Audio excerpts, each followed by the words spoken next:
Ryan, Hey, what is up, bro? I'm glad we got you on here, buddy. Thanks for Yeah, man, joining me.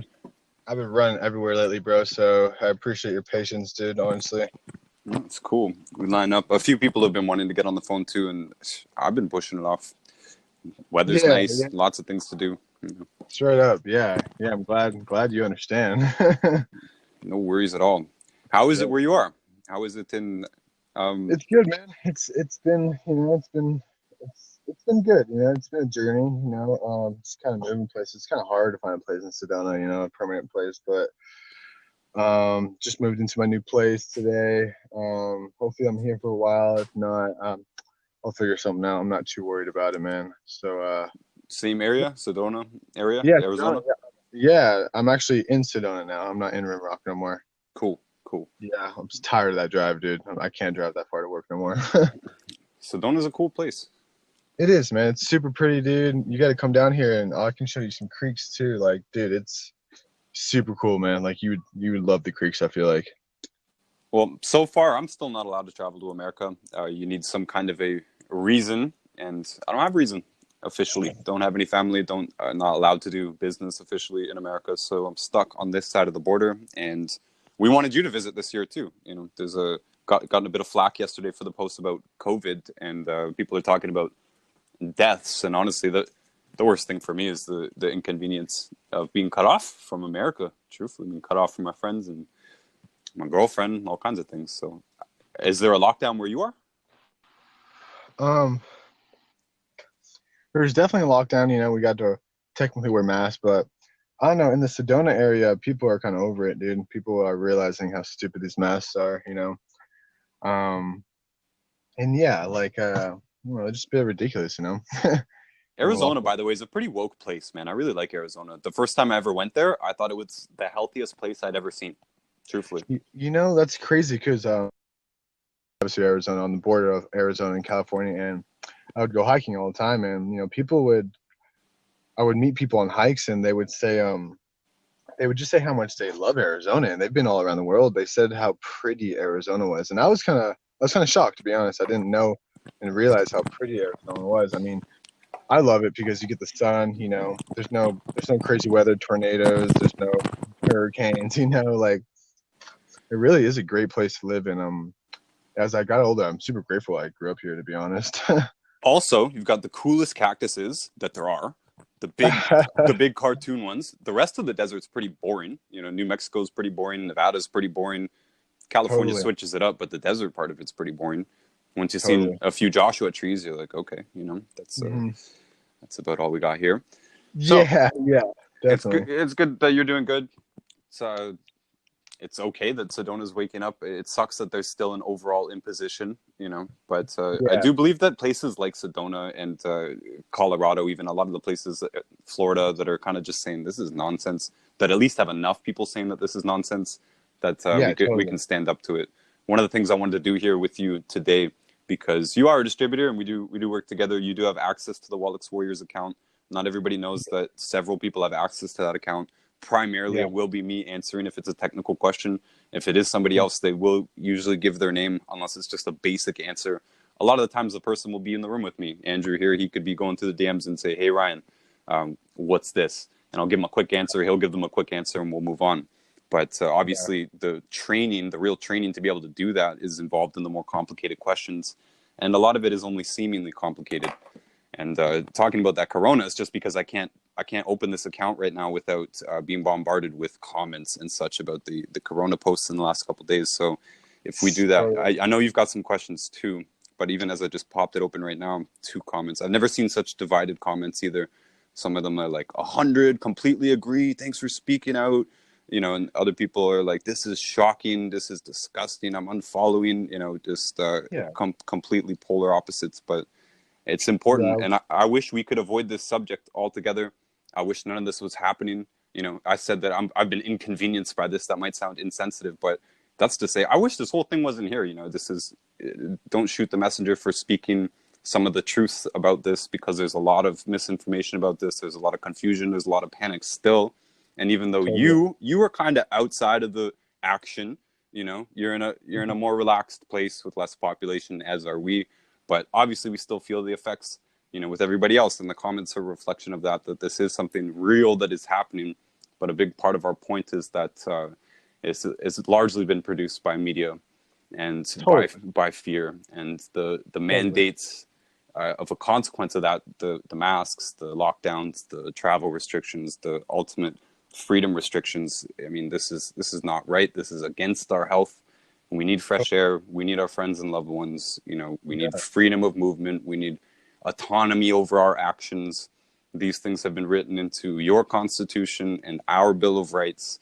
And it's important, you know, that there is no excuse that we can suddenly give the government to take away our freedoms and 100%. to make any medical treatment mandatory, right? No doctor or government politician, anybody can prescribe any medication to anybody for any health reason without their permission. And a mask constitutes that in this case, and vaccines, obviously. But rather than getting into the politics of it, we are going to get into the health gist of it, because we do have people who are asking legitimate health questions in the DM, waiting for a response. And I always wanted to do that on audio. I feel it's two birds with one stone. First of all, I'm already going to sit here and answer the questions. Second of all, you already need to get trained in more depth, even though you've had some training on this. And by the way, to give people some perspective, it's going to take you years to learn how to do this properly. It took me years how to learn to do this properly by the book, and then another couple of years to learn how to do this by the person, if that makes sense. It's one thing to understand the pathogenesis of diabetes, although you don't really need to understand it in that much detail. It's another thing to communicate and work with other people. It's another thing to be able to look at people and see things on them, see gluten intolerance on the face, see a digestion problem appear out of questions, right? How can you tell what's going on with somebody through a mist of questions and give them an appropriate response? It does take quite a long time. It takes a long time just to get the confidence to do it, which is probably the main reason that you continue to need training. But you will also continue to need training for years, just like I will as well. A lot of it you take upon yourself. I take it upon myself to continue my own training. When I don't know an answer, I go and look it up. You know, stay informed. People send me stuff. Look into some of it. Right? Can't look into everything, etc. Continue to grow. Continually develop myself as a person. Refine our systems of getting information to people, which is an ongoing process. The call before you is to one of my business partners, Mike, who opened the store in Windsor, and now other things in Windsor as well. And I went there to help him open it. And one of our continuing things years later is making content and platforms and systems that help communicate everything that we have to offer to people. And it is quite complicated. And when we make a single post about coronavirus or about anything, a lot gets lost in the fuzz. You see these questions, well, what's the mineral? And the point is so often lost. And you can really only gain the point in this really in-depth type of training. And it constitutes training, whether you're actually talking to somebody or whether you're just consuming the content. So this is the third bird with this stone, is allowing everybody else to hear the process as well, because it is teachable. It's been the point since the beginning. You don't have to be a health guru. You don't have to be a genius. I've seen quite slow people grasp these concepts and be able to help people. And in fact, some of the people who I know who know that they're slower, they know they're not geniuses. They've had an easier time learning this stuff because they don't have all these academic questions. They don't have all these ego things standing in the way, if that makes sense, without going into detail on that. They just get it. Okay, this is easy. It's not easy, but it's straightforward. You don't eat bread. You take these supplements, you feel better, right? It's a simple recipe, and we complicate it with our own intelligence and with our own questions and such. And you're a very smart guy, Ryan. You're a young guy. I almost wanted to call you a kid. I don't want to be disrespectful, but you're a young man. But you impressed me since the beginning, since before we even started talking. First of all, you did an appropriate thing. You bugged me and you hunted me down, and you got me on the phone. And a lot of people will back down when they're trying to get a hold of somebody that's important. They'll call once, they'll call twice, they don't get an answer, they feel rejected, or they think there's no point, or they think this person doesn't want to do business with them or doesn't want to help them or whatever, and they don't call back. Meanwhile, the people who have the most to offer you are probably going to be busy. You really might need to bug them to get a hold of them. You know, I don't have a 24-hour phone line guaranteeing people to get a hold of me kind of thing. You bugged me, you got a hold of me, you got the information on your own. On top of that, before that, you already took care of your health. You were already a fit guy. You already had your head on your shoulders way beyond your years, compared to what the average person, you know, they're out there drinking soda and eating chips and just whatever. I know you were taking care of yourself before that. You encountered, if you want to tell us your story a little bit, you know, antibiotics, was it antibiotics for an injury or something like that? Medication for an injury? Painkillers for a surgery. It was my second surgery, so I'm sure my body was kind of already weak. And then 6 months later, I had another surgery, and For injuries, right? Surgery for injuries? For injuries. I grew up. I played sports my whole life, so I had a few just bumps and bruises, you know. And yeah, you know, had a couple surgeries, and then, you know, just those hydrocodone. I don't know how. I wasn't even on them. I was on it for 2 weeks, if that, maybe a little over a week and a half. And yeah, I woke up one morning and my hair felt like it was like ripping out of my head. Skin felt like it was like falling apart. I couldn't even stand up straight. I don't know what those pills did to me. You know, I never technically got a diagnosis, you know, never went to a doctor, you know, it was like, you know, kind of said fuck them for a little bit. Um, and yeah, it was like, I don't think they're going to help me out, you know? So, yeah, those pills did something to me for sure. And it definitely didn't feel too great. And more recently, did you get a root canal removed or did you get the whole tooth removed? Yeah, I got a root canal removed. Yeah, I don't believe in root canals personally. Yeah, I don't think they do anyone any good, in my opinion. But yeah,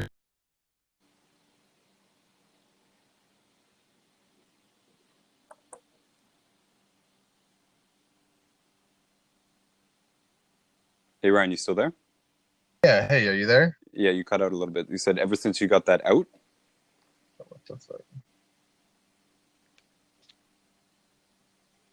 Oh, hello, motherfucker. Yeah, PS, if you get a message or something, I think that cuts it out. Or Okay, if you get a phone call, yeah. yeah, I think that was it. Okay, yeah, back. So yeah, root canal. I got my root canal removed. I definitely feel better ever since. Yeah, I don't believe in root canals whatsoever, and I believe health actually does start in the mouth. To a certain extent, for sure.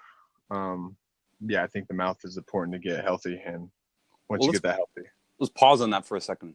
The mouth is the start of it all, right? A lot of people can neglect their health from the mouth standpoint. First of all, by what they put in their mouth. yeah. Second of all, even just chewing too fast, chewing up your food too fast, not being mindful about it. It's not going to set up for optimal digestion. Literally, digestion is started in the mind even before the mouth. As soon as you start thinking about food, your body starts producing saliva and gastric juices. It starts secreting stuff into the stomach that'll help break down food. It's anticipating food. This is also why it's better to take supplements with food generally, because your body is priming itself to absorb nutrients out of food ultimately. And how people in the wild, this is why we need to supplement now. They had nutrients in the soil. They put wood ashes in the soil. They put wood ashes in the food so that their food had more nutrients in it. But ultimately, the body's job is to pull nutrients from food. So, yes. Setting this up in the mind, in the there. Chewing the food properly so that it's broken down enough to go into the stomach so the stomach can do its best possible job of breaking it down further before it goes into the intestine for absorption. So it does start in the mouth. And this tooth thing, I've worked with a clinic in a couple of clinics in Mexico. A lot of people have to go to Mexico to get fillings removed, especially mercury fillings. Yeah. Some people go to Thailand to get it done. I believe there is a couple places in Canada that you can get it done. But it's just called medical tourism. This is one of the reasons why people do it, and this is one of the reasons I heard about it. So I didn't know it was such a big problem. And dentists are out there putting in more fillings, putting in more root canals, doing more crowns all the time. Yeah, all the time. Just like doctors, you know, like regular doctors. Honestly, they'd be doing unnecessary things for unnecessary reasons. You know, with just uneducated, you know, thought processes. And to the whole starts in the mouth thing, we also know that the mouth is a reflection of the overall health of the body. We know that if you eat poorly, it will show up in your mouth as cavities. It's not sugar causing the cavity, like sugar touching your tooth, right? That might be part of it, the acidity of Coca-Cola or whatever burning away the enamel on the teeth. That's one aspect. But when you're not healthy inside and you don't have enough nutrients, your body can't build and maintain teeth. There's a lot of components in teeth. Teeth are interesting little organs. You get infections in there, can ruin your life. I've seen it happen. I've seen infection come from a wisdom tooth and a girlfriend that got it removed, and horrible, horrible outcome, both with the infection and then the resulting antibiotic barrage that was needed because there was a crazy infection in the mouth.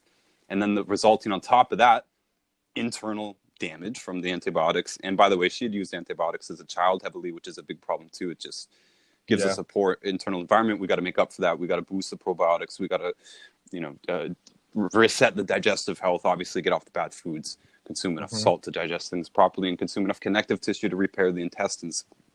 But the antibiotics cause candida growth, basically. And candida can be such a huge problem and so hard to get rid of. It's like starting a fire in your living room. Not only do you have to get the fire out, you've got to make sure it's out. You got to keep pouring water on it and make sure that the coals don't come out, because it's the biggest problem with candida. People beat it down a little bit with an antibiotic or with a herbal tincture, something that kills most of it, but the embers are still there. 2 weeks later, they got the same infection, so I just stopped you to pause on the mouth health because it's going to continue to be a bigger and bigger issue. There's more and more alternative dentists. It's so funny that they're automatically called alternative as soon as they're saying that root canals aren't good. So alternative dentists that are out there promoting this information that, hey, if you got a tooth problem, it could be ruining your life. Could be causing you nerve damage. It could be causing you stomach damage. It could be causing you memory loss, fog, seizures, all kinds of things. Each tooth is connected to a meridian system and an organ in the body, so that obviously directly affects your health as well. Teeth are important to take care of. They really are. But you also need nutrition to be able to take care of those teeth. So they go hand in hand. And most of this stuff should be able to be prevented with nutrition, minus the infection. If there's an infection, you have to deal with an infection. Some cases, it might be better to pull the tooth than to do a root canal or to do a crown or something like that. Get a fake tooth or something like that would be better than, or just no tooth. It depends on how many teeth you got left. You want to save as many teeth as you have, by the way. I'm very proud. I'm 30 years old. I don't have a single cavity, never had a cavity. I had one cavity and one baby tooth once. And I'm super fortunate that I didn't really like soda. And we didn't really have soda around. I think that's one thing that saved my teeth. And I never liked buying it. I always felt it was a huge waste of money to buy sugar drinks. I said, I can drink water for free, basically. And I think I've saved tens of thousands of dollars by doing that. And I've never had a root canal, never had a tooth broken. That's also fortunate. That happens. Things get broken.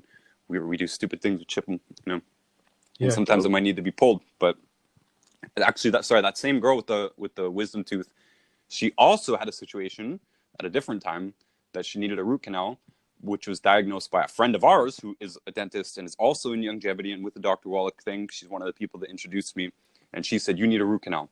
And then so we went home and she doubled up on the OsteoFX liquid. She went crazy on colloidal silver, just off the shelf over the counter in Canada, but she was guzzling colloidal silver all day, swishing it in the mouth all day. And I think it was two to 3 weeks later, it wasn't very long, we rechecked with the dentist.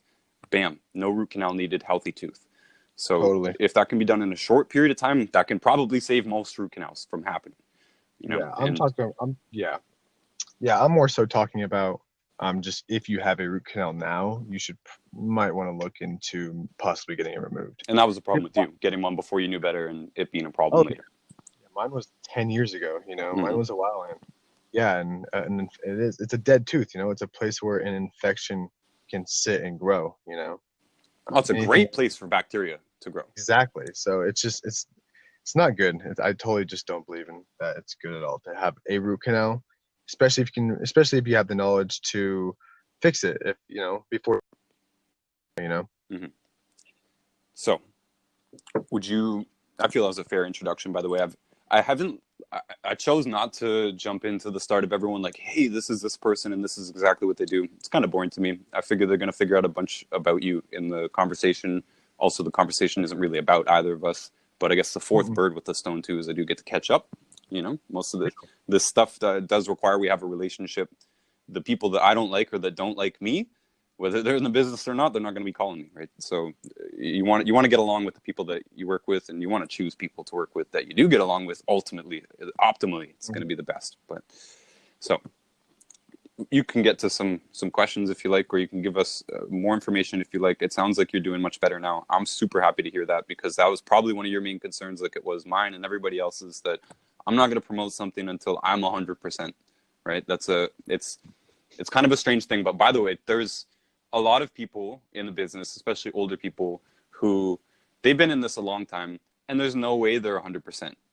But they found this when they were 40 or 50, 60, right? Hmm. And they've had organs removed, or they've had this and they've had that, and you can't undo those things. But Yeah. they're doing really good now. They're doing better than they were, right? But being 100%, you don't need to be 100%. Is all I'm saying. Being better than you were is really good. Now that you know this thing about the teeth, that might take you in a different direction, because it's a very specific thing that we probably overlook. And we ask people about their teeth a little bit, but I should probably even put that in our Yeah. question list. Have you had a root canal before? Could, because if someone tries it and it doesn't work as well, which when I took the supplements, I mean, I had one root canal that I needed to be removed. When I took the supplements, it still helped me. It definitely still helped me. I still think I was probably eating too much, but it was my stomach that was, even the tooth the tooth that got removed was connected to my stomach, was connected to my intestines. So where, what else?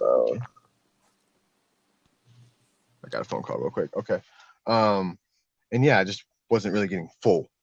But yeah, supplements are essential, and these ones I really enjoy, to be honest.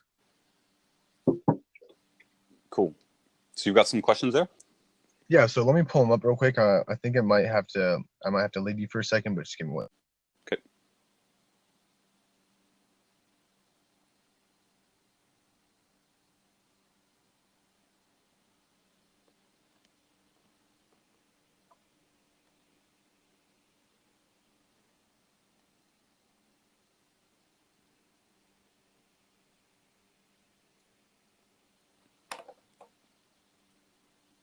So I guess while we're waiting for him for a second, that I probably will not edit out, just going in here and checking more of these comments that keep flooding in. What's up, Ryan? Okay, yeah. So really, one question that I think is pretty common is sugar. People want to think that fruit sugar is bad or real sugar is bad. What are your thoughts on like sugar itself? When how people say too much sugar is bad. What's the level of too much sugar if it's natural, and sugar if it's processed?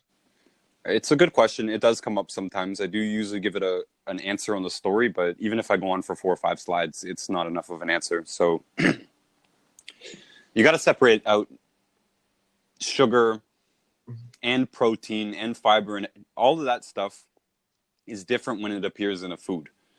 Sugar particularly. When sugar appears in a food, especially a fruit, it's going to come with a bunch of other phytonutrients that helps your body digest, absorb, and utilize the sugar, right? The lists of them, not just the vitamins, but all types of things that we might label as an antioxidant or whatever. You look into the chemistry of an apple, there's dozens and dozens of compounds in that. It comes with the sugar. When you get granulated sugar, processed sugar of any kind, and I don't care if it's from a coconut or whatever, when it's processed down, it doesn't have the meat of the plant to help process it. It doesn't have the other nutrients. It doesn't have the fiber. Again, it doesn't have a lot of the vitamins and such. So we shouldn't really have any vitamins. And a lot of times it's processed even further. And the compound itself has changed. Either way, it requires nutrients to absorb, digest, and utilize sugar. Sugar itself is not a bad thing. We're expected to consume some sugar in the diet, no matter where you are in the world. But we're also expected that our body is going to take protein, fiber, fat, and turn it into sugar to feed the cells, because cells run off of sugar. Sugar is the gasoline of the engine of the body, and there's no one engine of the body. It's not a heart or whatever. Every single cell of the body is a little machine. It's a little motor, and it needs sugar, basically. The fuel that goes in the engine of the cell at the end of the day. The body will do a lot of work to turn other things into sugar, but we need nutrients to do all that. When we consume too much sugar, we need to match that with nutrients, but there's an upper limit. 100 years ago, we consumed a half a pound of sugar per person per year, roughly. I say we. That was natural. That's America. Sugar, no, that's not natural. 100 years ago, we're talking the early 1900s. okay. They were consuming processed sugar. They were making Gotcha. pies. They were making cookies. Candy was introduced, industrialized candy. They were eating sugar, but it only added up to about a half a pound of sugar per person per year. This is sugar. It's not fruit. We're not talking about fruit. Definitely. Processed sugar. That number in America now is closer to half a pound of sugar per person per day, which is over a 300% increase. So if you needed 1 milligram, whatever, probably 1 microgram of chromium, for instance, one of the minerals involved in the metabolism of sugar, one of the main ones. Chromium, vanadium would be two of the main ones. But chromium has 23 cofactors. This is why we talk about the 90 essential nutrients. But to boost any of them that are involved with sugar, first of all the vitamins, especially the B vitamins, help in the metabolism of sugar. And second of all, the chromium and vanadium are going to be key as well. There's also herbs that help, like cinnamon, and we have our product, our blood sugar support product. You can taste the cinnamon in it, right? It's one of the things put in it because we just put everything that we know supports blood sugar at the same time, and the cofactors for chromium in there. And again, you're expected to take the 90 essential nutrients. Why? Because if you needed 1 milligram or 1 microgram of chromium for 1 milligram or 1 microgram of sugar, whatever the equation is going to be, you need 300 times more of that chromium to match the 300 times more that the average person is eating out there, right? So you can feel this too. If you purge yourself off of sugar completely like we do, we don't have sugar in the house, but when we do have it, you can feel it. You can feel it rush into your body because your body's not used to taking in processed sugar. And I believe that the processed sugar acts like a poison because it doesn't have all the other stuff, because it's not an apple, because it's not a blueberry, right? When the sugar is in the banana, the natural banana, by the way, is way different than the grocery store banana. I like to separate out bananas when we talk about fruits, by the way, because I like to say fruits are good. Organic is better because you don't want chemicals on your stuff, right? I don't like artificially aged things. Freaks me out, creeps me out. I would rather it be dried, freeze dried. So I love dates and I love figs. And I love apricots as well, or I've learned to love apricots, however you say it. Because those three things are the only things that I can find on my market that don't have oil in the product, right? And we're telling people to avoid oil because of the oxidation. So it's hard to find. And dates and figs, anyways, are really affordable for us here in Canada. America, you guys pay astronomically more for those things. But anyways, bananas are different. I separate bananas out. It's a long answer because it's worth it, because a lot of people eat bananas every day. I've never seen a healthy person that eats banana every day. They're going to have some kind of problem. By the way, a lot of fit people come to us with health problems still, right? So looking healthy is a little bit, you got to look really closely sometimes. But a banana a day is not going to help you because it's too much freaking sugar. At best, you're going to do half a banana a day. But honestly, we've lived in Costa Rica. We worked in Costa Rica. If you've ever seen a natural banana, a real banana, it looks nothing like what is on a grocery store shelf. Totally. A natural strawberry is nothing like the strawberry on the shelf. This is not to say that we can't ourselves hydroponically grow or in a garden, some nice, big, healthy, juicy strawberries. That's not what the grocery market has introduced to us, though. These gargantuan fruits and berries are mostly just water and sugar. Their BRICS score, BRIX, it's a USDA measurement basically of the sugar in a vegetable or a fruit. Most of these things are supposed to sink, by the way. When they have a higher BRICS score, they're supposed to sink. It's another reflection of their health. The BRICS score is a reflection of their health, because the healthier the fruit or the berry is, the more sugar it's going to be able to produce per tissue. That also means the more antioxidants, the more vitamins, and that also means that it needs less flesh to have more value, if that makes sense. So we've grown them on the market, apples, bananas, strawberries, blueberries, whatever you can name. We've grown them to be bigger just so they have more flesh, because we charge by the weight. And it's done mostly with chemicals and just with basic hydroponics, which is fertilizer. And we could do this all natural, and we could have big, healthy strawberries and whatever. We could do it hydroponically, or we could do it in a garden. That's just not what's typically available. Banana is going to be a different story. You're not going to grow an organic banana. Some of them are trying. They're smaller. They're generally smaller, but they're not going to be these big, huge, juicy bananas that we're used to, not without several more decades of genetic engineering. Just meaning breeding, by the way. Anything that's been domesticated is by definition genetically engineered. I'm not talking about Monsanto or something. It means selective breeding to become juicier, but it's not necessarily more valuable. The more valuable fruits are the smaller ones, because they have a higher skin or peel to flesh ratio, because more nutrients are going to be in the peel and the skin than there are in the flesh. Because again, in the flesh, we're just talking about sugar. It is largely sugar, and sugar is not the enemy, but too much sugar is neither necessary nor good. You can eat, if you're eating almost all fruits, that might be the exception, because again, it's loaded with all the other phytonutrients. Also, because fruits are really easy to digest for the most part, so your body's not doing a lot of work. When we're talking about the energy and nutrient cost of digestion, that more so applies to meat. Meat is super, super, super hard to digest. right? For the body, requires a lot of salt, requires a lot of nutrients, and will deplete you of nutrients if you don't balance that with an intake of minerals from somewhere else. In the wild, it would be wood ashes and bone meal and irrigation in the fields. For us, it's products like OsteoFX that we mentioned earlier, which has the calcium and such. And so that's because of that phosphorus ratio that comes up sometimes. It's an obscure thing within our message, but it's freaking important. If you understand that foods that are higher in phosphorus deplete you of calcium, because you need a 2-to-1 calcium to phosphorus ratio. So I know I say that super quick and it goes over the heads a lot. I had to hear it a few times before it made sense. But if you're eating things that are high in phosphorus, like meats, especially organ meats, especially red meat, it now increases your need for calcium. If you do not take in the extra calcium, and in the wild, this would be balanced in the animal, because in the whole animal, the balance, the total balance of what you get in an animal, calcium to phosphorus, is 2-to-1. So in the wild, you'd eat the bone meal. Your grandma would break up the bones and put it in the stew, and you'd be consuming that all the time, and that would be balancing the calcium that you're being depleted of by taking in too much phosphorus. That whole thing doesn't really exist with fruits. And a lot of things like alfalfa, by the way, have an excellent calcium to phosphorus ratio. Excellent. Part of the reason they're used as the basis of animal feeds, because they have, I think it's 8-to-1 calcium to phosphorus. So if you're only eating plants, you do get that benefit. If you're only eating fruits, you get the added benefit that the other weird, obscure thing that you do need to know about, phytates, that are the things that make a turnip or a carrot hard, or it makes it pop when you snap it. It's the snap itself is the phytates holding it together. Same in nuts. It's also in nuts. This is why we recommend having roasted nuts, roasted and salted nuts, to get rid of the phytates. Because if you're eating raw vegetables, same thing. Those phytates go into your stomach, and in your body, it's going to bind with your calcium into something called phytic acid. It's phytic acid that binds with calcium to create calcium phytate, and that's like a concrete.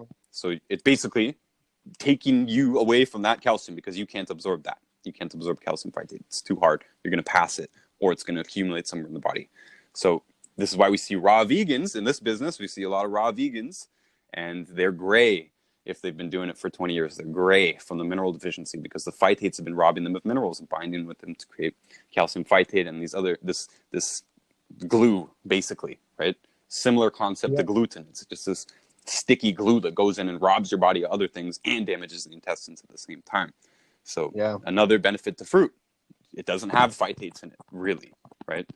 So they're different. So fruits are pretty magical. They're excellent. Ben Fuchs calls them nature's candy, and I agree, right? And if they're available for you, it's freaking amazing. We're up here in northern Canada. We don't have that many fruits available to us. Our friend told us yesterday that we have an apple tree up here. We're welcome to go pick. I didn't even know apple trees could survive this far north, truthfully. But raspberry season's in full swing. We're going to go pick them this weekend. We're going to make a season's worth of jam. I'm saying this because, not just personal detail, this is how we would consume fruits and berries in the wild for the most part. There's nowhere in the world, with the exception of coconuts and probably a few other things, there's nowhere in the world that you can eat strawberries every day, right? Or, an apple a day keeps the doctor away. Apples aren't ripe every day. You get a fresh apple for a short period of the year, and then you can I don't recommend canning, but you can jar some of it. You can make cider, you can make sauce. In the case of berries, you can make jams, you can make whatever. But it becomes a little bit different when you do dry it and such, and it's not practical. You'd have to have a huge harvest to be able to eat it every year. We're gonna harvest a lot of raspberries this weekend. We're not gonna be able to eat it every day. Still, if we eat it every day, it's gonna be gone. Honey, same thing, right? People are like, well, can I just use honey? Can I just use agave syrup? There's nowhere on earth you get honey year round unless you're a pharaoh, right? Or a king. Seriously, where are you gonna get honey year round? Where are you going to get maple syrup year round? It's a huge operation to make yourself a bucket of maple syrup for the family for the year, right? Yeah, that's a lot of maples. We're just so spoiled with availability. And so things that are okay or even good, honey can be a healing thing. Honey can be a medicine. But if you have it every day, it's not going to be good for you, right? I've seen so many people that I eat almost all fruits. I eat bananas, and they're fat. They're fat. Yeah. They're round. It's just too much sugar. Not enough nutrients to balance it. But again, they're also not only eating fruit. Gotta pin that down. They're also not only eating fruit. Most of these people are eating the banana a day or an apple a day, or they're going out of their way to eat their organic fruits or the vegetables, but they're also eating the carbs, the starches. It's not just meat that's hard to digest, of course, oils. It's not just meat that's hard to digest. Starches, you know, anything that's been baked, these things become harder to digest. Yeah. A lot of the grains, right? Even nuts. So fruits stand out on their own in their own special category, both for their Yeah. ease of digestion, for their special nutrient compositions, for their lack of things in food that worry us, and Yep. for the sugar. For the sugar, our body likes sugar. By the way, we talk about keto a lot. We promote keto a lot. Um, I know keto works for high performance athletes. It helps for digestion repair. It helps for energy. It helps for decreasing hunger. We've played around with ketogenic diet. We still recommend people lean towards ketogenic diet, basically by taking the principles out of it, which are low calorie, number one. A lot of people neglect that one. Low calorie. Yeah. Number two, replacing carbs and sugar with proteins and fat. More so fat than proteins. And I say carbs and sugar, and again, a lot of people think that means fruits, and it kind of does, kind of doesn't. It means that if you're eating some fruits, but you're also eating a bunch of these other things, you're not going to live the same, you're not going to feel the same as someone who's only eating fruits. And we're also not recommending only eating fruits. Yeah. Maybe for your blood type, maybe for your makeup, maybe for one time in your life, maybe for periodically detox, you do a lot better vegan, right? All fruits, all vegetables, whatever. Maybe you do. Long term, it doesn't seem to happen. I know a lot of vegans have gone in and out of this, and it just doesn't work. Fruitarian, again, short term, amazing healing benefits. A lot of carnivores, short term, amazing healing benefits. A lot of vegans, short term, amazing healing benefits because they're getting off of a lot of the foods that are hurting them. Chances are they're eating less food in general. Yeah. And if they go down to less junk food, less processed sugar, and all this kind of stuff, and if they do go to just fruits and just vegetables, their body is going to feel good. It's going to purge out. It's going to use all those juices to detox. By the way, structured water. We talk a lot about structured water. Well, the water that's in fruits and the water that's in vegetables is structured. It's another magical part of plants. Yep. First of all, they convert inorganic minerals to organic minerals, which we need. We need organic minerals to function properly. Plants do that work for us. That's why we promote plant-derived minerals. The second amazing thing they do is they structure our water for us. So if you are eating fruits and vegetables all day, especially the juicy ones. So when I say vegetables, I'm not talking about eating celery and carrots all day and those things with phytates raw. You know, I'd be talking about the juicy things, the cucumbers and tomatoes, which is technically a fruit, but whatever. Juicy things, lots of water. You're basically drinking structured water all the time, eating a vitamin-rich, antioxidant-rich, phytonutrient-rich product. That's great, right? But when you start introducing other foods, you start getting into problems. So processed food's a problem. I gave you a huge, long answer. Processed food is a problem. Processed sugar is a problem. Processed sugar is unnecessary. It's an addiction. It's one of the most, well, I'm going to say it's the most rampant addiction that's out there, right? Forget about smoking. Forget about alcohol. Not majority of populations do that, right? But the majority of the population is hooked on sugar. Don't realize it. They sleep on that people are hooked on sugar. You know, that's not even a thought sometimes. I feel like it's more totally addicted to it, Ryan. Totally addicted to it. Towards like alcohol and smoking, you know, or other drugs. But no one talks about sugar. No one talks about chips, you know. No one talks about these other things, you know. And it's quite interesting because I work at a grocery store. It's interesting to see what people buy and think is healthy, and you know, it's interesting to see it all. It's more interesting to spend a whole day with them, Ryan. Seriously, you spend a day with somebody and you notice they can't go 2-3 hours without eating. You know, just they're buying things with sugar in them, and it's a little crack addiction. You know, I gotta buy this little soda or this little candy bar or this little something to nibble on, this little whatever, and just we don't do that. We don't do that, and it's weird and it's annoying too. And we've hung out together, Ryan. You know, we've come and stayed and stuff. It's great when you don't have to worry about food until one point of the day. And you know, I don't have time for that, and you don't seem like you have time for that either. Like I don't even want to think about this. I got other things to do. We'll eat at one point, right? And then that's it. And then we'll do other things. But it seems like the day revolves around eating for a lot of people, and it has so much to do with sugar. Couldn't agree more. Processed carbs, same thing, but you're not going to find processed carbs without sugar. You ever had a sugar-free cookie? They're disgusting. Serious. Don't care how much erythritol you put in it. It's gross. You know, there's no point in eating a sugar-free cookie, in my opinion. Yeah. I would way rather eat dates and butter. Totally, though, honestly. Yeah. Like I don't understand. So that addiction is just worth hovering on that for a second, because a lot of people are trying to be healthy, Again, Yeah. organic. I eat organic. I do all this. I do all that. And they put the organic fair trade sugar in their coffee or tea. Yeah. Herbal organic fair trade tea. you know, Well, real quick, going back to why do we crave sugar anyways, right? Because we're craving nutrients really.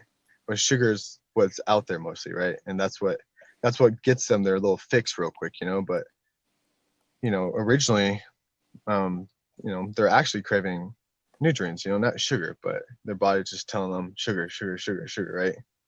well, let me jump in. Yes and no.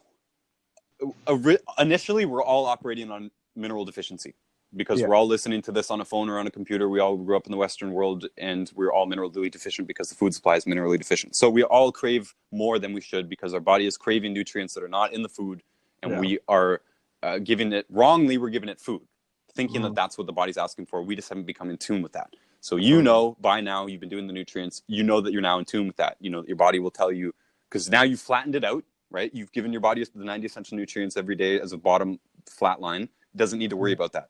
Now it's going to tell you, Ryan, I want to eat eggs. Ryan, Yeah. I want to eat green leafy vegetables today.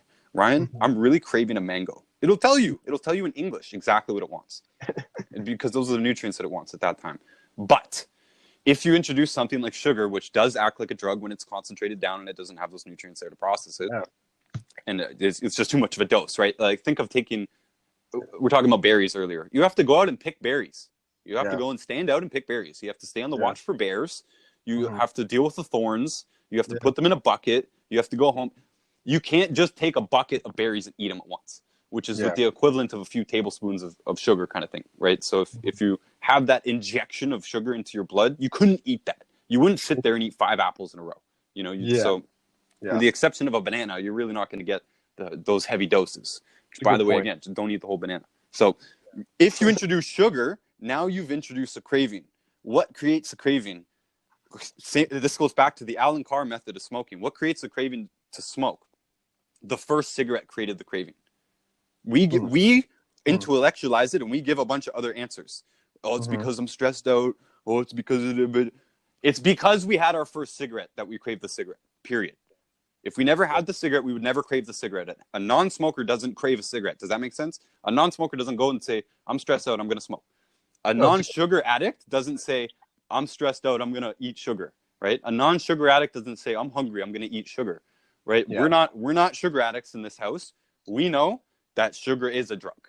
If we are going to indulge in it, it's treated like a drug. It means it's on a special occasion. It's not a lot. We're not bringing home a basket of candy. We are buying one item to enjoy. We are going out for one ice cream, and we're gonna feel the effect of it. Me personally, I'm gonna feel the rise. I'm gonna feel the fall. Not long after. I know I'm probably not gonna feel great in that afternoon. I might even have a tummy ache later on, right? But I'm not gonna be foolish and blame it on anybody but myself for consuming that. So, if you are addicted to sugar, you gotta stop the sugar. That's what I'm saying. You can't just take the 90 essential nutrients and expect that craving to go away on its own because you're creating the craving every time you give your body sugar, because that's what drugs do, right? Mm-hmm. The hit of the drug creates the craving for the next drug. If you've ever been a smoker and smoked a cigarette, you know that you start thinking about the next cigarette on the very first hit of the cigarette that you take, right? You start thinking about the next cookie on the very first bite of the first cookie. It's a It's very insane. good point. Yeah, It's very, insane. very, very good point. Yeah. Now, some mindfulness can help in this, right? Once you identify these things, that's what the easy way is all about. And it works for addiction of any kind. If you realize yourself leaning to the addiction and you realize how actually unsatisfying it is and that you're actually not going to it for the excuse that you've made up, because Mm-hmm. that excuse has been fed to you by the monster that lives within you that has been created by the cigarette or by the sugar, right? That's how Yeah. he visualizes it. It's a monster that grows inside you. You have to choke out the monster and you will choke out the craving. Now, because I don't like when Dr. Wallach comes in and says, you just need to take the minerals, all your cravings will go away. It's not true. If you're addicted to cigarettes, you need to break the addiction. It requires your participation. If you're addicted to sugar, you need to break that addiction. It requires your participation. It will require a lot of effort to remove sugar from your life. But what it means is eating real food, period. It means real food, period. It means maybe if you're on the road or whatever, maybe you make an exception, but don't live your lifestyle that way, right? Like I made a video about, why I don't buy seafood. Well, we're on the road. We don't have many options. We're going to eat some sushi, straight up. So it's as long as you're not doing it every day, sure. But even Dr. Wallach said in his early presentations, he says you can have a ham on Easter, You can overeat on Thanksgiving and have a ginger ale afterwards because your stomach hurts. You know it's messing up your digestion, but it's Thanksgiving, you overate, whatever, right? Yeah. So when it's once in a blue moon, it's not a big deal. And it's just not the case, Ryan. The case is that the American population, the Canadian population at large, by and large, is addicted to sugar. More than caffeine, more than alcohol, more than cigarettes, more than street drugs, more than prescription drugs. They're addicted to sugar, and they're not dealing with it because they're not even aware of it, because they got all these other problems, and they don't know how vastly that could be contributed to it. Because, you know, why does this matter so much? Why is it worth going into so much depth? Because everything that we talk about starts in the blood, some kind, right? Obviously, we said it starts in the mouth, but every disease is in the cell. Every disease is in the blood. So yeah, it can go both ways. You know? If you have a blood sugar problem, one of the first things that's going to happen is your blood cholesterol and blood triglycerides are going to increase. Why? Because when there is a blood sugar problem, the cells are not being fed correctly. This, I may not be giving the best technical explanation. I don't want to give that technical of an explanation, but the cell wall hardens up. The cell wall is partially made of cholesterol. And the cell wall is a very interesting miracle of a thing that if you've ever taken basic biology, it's probably the first, like the 101 of biology is probably focused on the cell. And it's extremely complicated. The cell is the workhouse of the entire organism. You know, every cell in our body, no matter what organ it is, it's got multiple organs of its own. It's got a wall around it that allows nutrients to go in and out, that allows waste to go in and out, that allows oxygen to go in and out, and that communicates with the outside world, which is the body environment. It's super, super, super interesting. Now, if that cell wall hardens up, because that is a consequence of elevated blood sugar, which is a consequence of what? Too much sugar, not enough nutrients to process that sugar, right? And there's an upper limit again. You can't take 500 grams of sugar. There's no amount of chromium you can take to deal with that. It's going to hurt your body. You know, the body can't metabolize things that fast, that kind of thing. When a cell wall hardens up, now you get elevated blood cholesterol and triglycerides and other things. This goes directly to dirty blood. People hear us say dirty blood all the time. What is dirty blood? Dirty blood is either when particles get in because of a digestive problem, particles weren't digested properly, food was not digested properly, got into the blood because the body still tried to absorb it even though it wasn't broken down. Those food particles or other particles in the blood, the body attacks them like they were an invader, which is what the body's supposed to do. This can lead to what looks like autoimmune problems. See how this all connects here? And this is why this is so critical. This leads to autoimmune problems, or what they call autoimmune problems. Why is your body attacking itself? Because there's stuff in the blood that is a threat to it, and undigested proteins are a threat to it. If there's a blood sugar problem, the same thing is happening. The same essential thing is happening. There's a problem in the blood.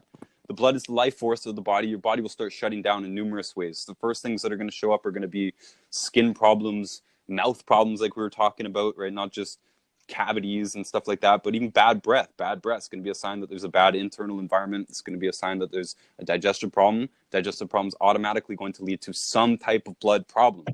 So the blood sugar problem is going to be present as well in most disease states.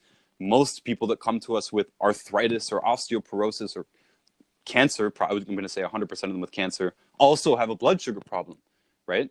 Again, everyone's heard too much sugar in an acidic environment is bad for cancer, right? Cancer can't live in an alkaline environment. This is creating the acidic blood. This is creating the bad blood, the dirty blood, the weak, sticky blood, Ben calls it sometimes. It doesn't matter, right? What it ends up being is the copper on your wrist starts to turn your skin green because your blood is just slightly too acidic and your blood is slightly malfunctioning. And that means it's not able to deliver oxygen, nutrients, sugar, and export waste and do everything that it needs to do, run the immune system, house the immune system, right? Can't do all that properly, you're going to start shutting down. And short-term, long-term, if it's short-term, it's going to be little things like cold sores, styes on the eyes, cystic acne on the back, right? Rosacea on the cheeks, diarrhea, constipation, little things. Then that starts to get worse, starts to add to aches and pains, such and such, weight, you know, properly being diagnosed with diabetes, all these kinds of things. So this is extremely important because if you're doing everything else right and you're still hooked on sugar, you're doing yourself a huge disservice. We are in the supplement selling business. We do sell a blood sugar support product. I literally just said if you take more sugar, you should take more of those nutrients. So AKA you should take more of that product. Means I have something to gain by you taking more of it. it's still stupid for me to tell you to eat more sugar and then just take more sweeties, which is the name of the Yeah. product. Don't do that, right? Take a little bit of sweeties. That's what I do. I don't even take it every month. I add it in, probably 4 or 5 out of 12 months. It's just a cost thing. We take a lot of nutrients, I'm not diabetic, but if you're trying to get things under control, you need to take those products. And if you're eating sugar, first of all, the sugar costs you money. Bam, now you got to reach for the supplement, that costs you more money. Why are you going to do that? It's silly. It's get off the roller coaster, get off the treadmill. It's an addiction. That's all it is. And it's ruining your body at the same time. And the tragic part of this is that sugar, since it's actually a carbohydrate, your body actually needs to digest it. And it also means there's a lot of bulk. You start weighing up the sugar that people consume. We just talked about the numbers earlier. It's a lot. You weigh up the smoke of a cigarette, it's not very much, right? So the irony is that they're doing much more damage than they would if they were just sitting there smoking packs of cigarettes. And there's an awful lot of people out there that are, quote, trying to be healthy and would never dare touch a cigarette or a cigar or a glass of alcohol, but they'll eat the sugar. And remember, the organic, the fair trade, the whatever, the pure coconut sugar, or extra virgin. Yeah, real Canadian maple syrup, whatever it is. They're addicted to the sugar still, and now they're just paying for a premium version of it, basically. They're just a drug prude, they're looking for the uncut cocaine, basically. And it's still no good. So I'm sure you got another question. I'm sure that was good enough of an answer, I think. Yeah, that was good. I don't have much questions on top of my head. I always like to get in Lyme and mold personally, but that's up to you. Just because it's just kind of different than just nutrients, I feel like, It's another one of these things, just like the root canal, just like the sugar, where it's totally on top. It's on top. So you said fungus and Lyme. Do you say Lyme? Yeah, Lyme. Yeah, Lyme and mold. Lyme, mold. Whatever, It all the same category. Yeah. Lyme's a bit weird because it's a bit... There's doctors out there saying that we've been wrong about Lyme all along, and a lot of things. Lyme used to be treated really easily with antibiotics, and now for several people, it's not. So from my understanding of this, it could be an evolution of the bug. It could be an overall reflection of the decreased immune health of the population, right? 10, 20 years down the line, that means there's less nutrients. The younger people now have been exposed to more vaccines, more antibiotics in their young years, more drugs in general in their young years. All of them are compromising the immune system, such and such. So if they do encounter Lyme, they're going to be in a much worse position. I don't care if they're 7 years old or 17 years old. The guy who's 70 grew up eating from the soil, basically. You know what I mean? So he had an advantage, and those generations had an advantage if they're going to encounter anything in the environment. So I think our generation, or the younger your generation and the ones younger, they're in a really, really, really bad condition to be encountering any infection, basically. And I think people look past that too, because they see their grandma or grandpa, oh, she eats all this and she's fine, but they don't understand that they did get a head start. Their bodies were healthier than ours, and they're not as sensitive to things, and they don't have as much toxins in their body as we did. So yeah, people just kind of look past the thought, that, these foods are still bad for you just because they can handle it better. And even, my grandma, up until she died, she ate like crap, but she didn't have a good last 10 years of her life, guaranteed, for sure 5, because I was there for half of that. And, it's like, it's people, just because you're alive doesn't mean you're living. Like I see a lot of people alive and just they're sick. They're kind of just there. Like it's kind of sad in my opinion. But they probably don't know. There's a lot of information out nowadays. It's very easy to believe anything. I was vegan for a while. I thought it was the solution. And it's understandable, that people are confused, it totally is. I was confused, it took me a long time. I'm still learning, every single day, Man, I'm still learning. Yeah, totally. And Dr. Wallach's still learning. Yeah, exactly. And people just need to be more open and not as sensitive. I think I'm pretty empathetic when I talk to people about nutrition, because I understand, dude, there's a lot of information out there, and and it could be difficult to understand which is good for you, but there is a base to it, and I believe there's a base to good and bad. And but even then, people think oils are good, people think chips are good, people think chips are okay, and I totally don't. I definitely totally don't. But it's just It's crazy. It's crazy how much information out is there and nowadays and whatnot. Totally. So let's get back to Lyme. Yeah. I contracted something similar to Lyme. It could have been Lyme. I don't know. This was 2014, I think, and it was from a flea. Basically, I crawled into a basement window because the door was locked and someone key was broken in the whatever. I crawled in the back. It was our place, but I crawled in the back and I dragged fleas in with me. And I know I dragged fleas in with me. And I was so tired, I just went to sleep. And I woke up with all these flea bites all over me and all these fleas all over me. And I was bleeding from every orifice in my body. And I thought I was going to die. Felt like I was going to die. Tried to get up from the couch, couldn't get up. Couldn't get up properly. Fell on the ground. Crawled to the bathroom. Look at myself in the mirror. I'm bleeding. I'm bleeding from the nose. My eyes are bloodshot. You know, like coughing blood, puking blood. Right. So the crazy situation. And so I understand the severity of this thing. Now, I didn't know what I know now at all. At all. I went to my doctor and I said, I need antibiotics. That's all I knew. I don't know how, even if I knew it, but I knew that was the only thing he had to offer me anyways. Right. You don't have to be a genius to know that the doctor doesn't have that much to give you. I said, I think I need antibiotics. And they saved my life really, really quickly. So if that's not the situation for people, then I have to assume that there's other factors involved. If it's not being killed by an antibacterial, an antibiotic, then it's probably not Lyme. You know, I mean, and this is weird because Lyme's supposed to be a virus, and I don't know why antibiotics are supposed to work on Lyme, but they do in most cases that I'm aware of. Yeah, I thought the same thing. I was kind of confused because that's why I asked and brought it up again because I thought it was a virus and we're prescribed. And they don't give you antiviral drugs for it, or as far as I know, as far as I'm aware, antiviral drugs aren't really effective, and that's part of why people are weird about it. People are like, well, what do we do then if antiviral drugs aren't effective? Well, I took antibiotics to save my life. Quick, boom, like remarkable turnaround. I've heard of that with many other people. This isn't our specialty, by the way, right? This is like we're not supposed to deal with rampant infectious diseases. This is supposed to be something that the actual medical world is supposed to be there for. This is trauma care. So if you get something like Lyme disease, it's an emergency. You know, so when we talk about you got to go gluten free and you got to do correct your digestion, that's long term stuff. That should have been done beforehand.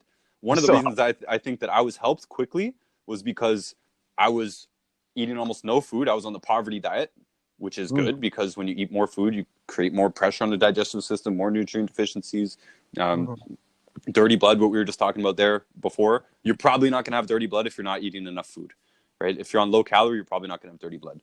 Even the people who the longest live, single population, the Hunzas in the Hunza Valley, they consume gluten, a form of gluten every day, you know, but they don't consume enough of it. And they don't consume enough of the of food in general that their body can actually process it and digest it. So I had very little food in my system, which is good. Not overweight, which is good. If you're overweight, you're going to have a blood sugar problem, right? Probably dirty blood. So your body's not going to be in the best shape to handle an invader in the first place. I was mostly gluten-free, but I wasn't eating very much food in general anyways. I think, honestly, those two things, same reason why I got amazing benefits with the supplements. I was already gluten-free, didn't have much food in my system, was in a good environment. I don't go to work. I'm not stressed out. You know, by the way, that's another hidden thing. I think a lot of people are so stressed out all the time that they're never going to heal. Never going to heal. You have to purposely go out of your way to relax, to allow your body to heal, activate the healing nervous system.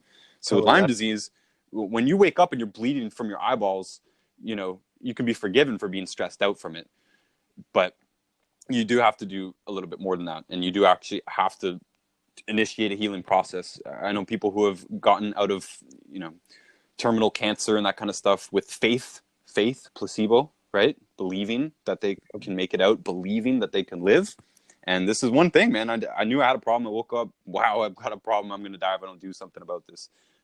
But then I had faith that it was going to work. And I sat down and I rested and I relaxed. And there's a lot of people who get sick and then they're on this frantic mission to go and see every specialist and watch every documentary that's ever been produced and take every supplement that's available on the market. And it's just part of this is like you get an infection of any kind, your body has to ride it out. There's no magic bullet. It doesn't exist. So even if antibiotics go in and kill it, you still need to lay down for 2 weeks. And that's what I did. And I sat down and I drank soup. I went to my mom's house. I called my mom. I said, Mom, I need you to take care of me for a couple of weeks. I'm going to die, you know? So she did. She brought me to the doctor and she let me sit there and drink soup on the couch. Yeah. Put on the TV for me or something. And it sounds simple, but it's like a lot of people are doing the opposites of what they need to do. Taking drugs, freaking out, trying to go to work the next day. I'm not saying this is everybody. There's a lot of people who've had this for a long time and are failing to get over it. Then the other things need to be filled in. Is there enough nutrients? Is there enough selenium? Is there enough antioxidants? Is there enough salt? Is your digestion working correctly? Are you 200 pounds overweight? Big question, Ryan. You see a lot of headlines and you picture somebody and you're a young, fit person. You see somebody like 23-year-old dies of cardiovascular disease or something like that. You might picture them looking like you. I have to ask, or Lyme disease becoming a rampant problem. I have to ask, is this connected with the obesity problem? Because I think it is. Right? Most certainly, yeah. Right. So these are not otherwise healthy people contracting Lyme disease, in my opinion, for the most part. Because if they were, it should be taken care of with very simple remedies. Because historically, Lyme disease could be killed with basic herbal remedies. You didn't need to go extreme overboard. You know, we encounter these things in the wild. We encounter ticks, we encounter fleas, we encounter leeches, and we're expected to get infections. Even further, I've mentioned it before. It's worth mentioning it again. We all caught Zika virus the year that Zika virus came out. I think that was late 2015, I believe. Yeah, late 2015 going into... I think it was New Year's 2015, truthfully, that it hit in the village. We all caught it, and it was hell for us. But there was nothing that could be done about it at that time, right? Some people probably died. Nobody died in our village. But some people who already were in bad health probably did die. Some people who were already towards the end of their life probably did die. Some people were probably sick from something else or on pharmaceuticals or some other compromised position probably did die from it, but I'm just not aware of it. But the point is you have to ride some of these things out. You can and should give your body medication if it's warranted. In the case of the Zika, which is a mosquito-borne virus, there's not a medication for that. But Lyme disease is a weird thing, and that's why there's confusion about it. And again, I don't know why, but antibiotics seem to work. And I just say antibiotics. I'm not saying a specific drug because from what I've heard, many of them work, right? Many of them really work.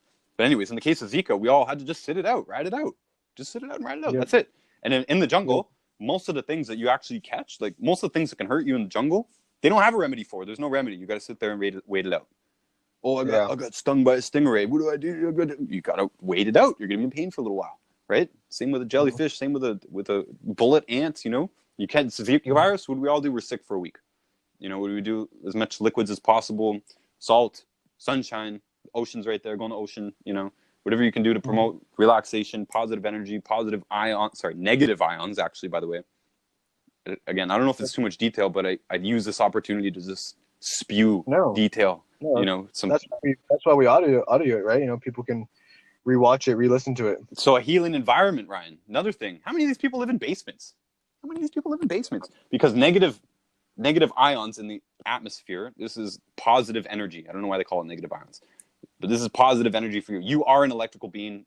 Ben has talked about this sometimes on the story in this moment of truth, but it's worth going into detail that we are electrical. Part of the reason we fail rapidly because of salt deficiency is because those are electrolytes. This is what keeps our circuitry going.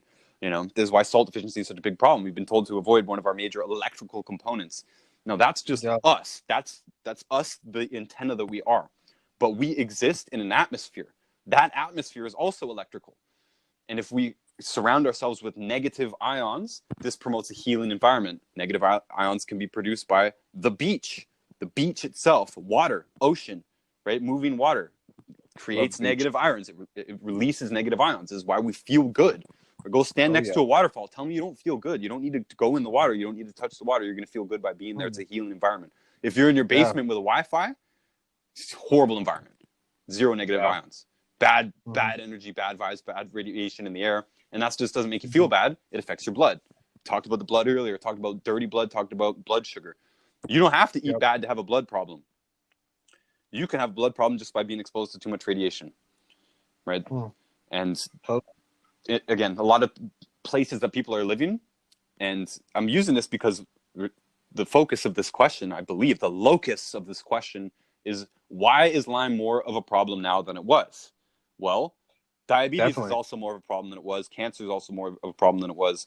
Osteoporosis is more of a problem than it was. So we have problems. What I see, is, again, because all you see is 23 new cases of this and that, whatever. You just see numbers. Yeah. I know that there's a lot of people living next to cell phone towers. I know there's a lot of people living directly underneath cell phone towers. I know there's a lot of people living directly underneath high voltage power lines. I know there's a lot of people living over top of subway systems. I know there's a lot of people living next to transfer stations where they take high voltage power lines and step them down to the regular power lines that deliver power to regular households and businesses. Those step down stations are probably one of the worst things that you could ever live next to. The people that live next to those things, they're probably going to have lots of blood problems, right? They're probably going to have lots of immune problems. This is also why I'm talking about Lyme disease. We have seen phenomenal, tremendous, miraculous results with people by giving them frequency tuning discs, which is relief from radiation because it has positive frequencies built into it that counteract the negative frequencies from the cell phone and all that.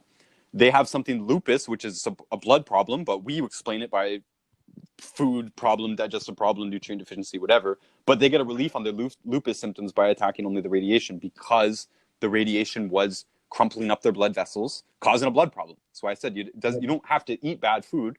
There are cases of people who have inexplicable illnesses. I believe radiation is going to be one of the big ones, right? Again, that we cannot see from the headlines. We can't see from the scientific studies.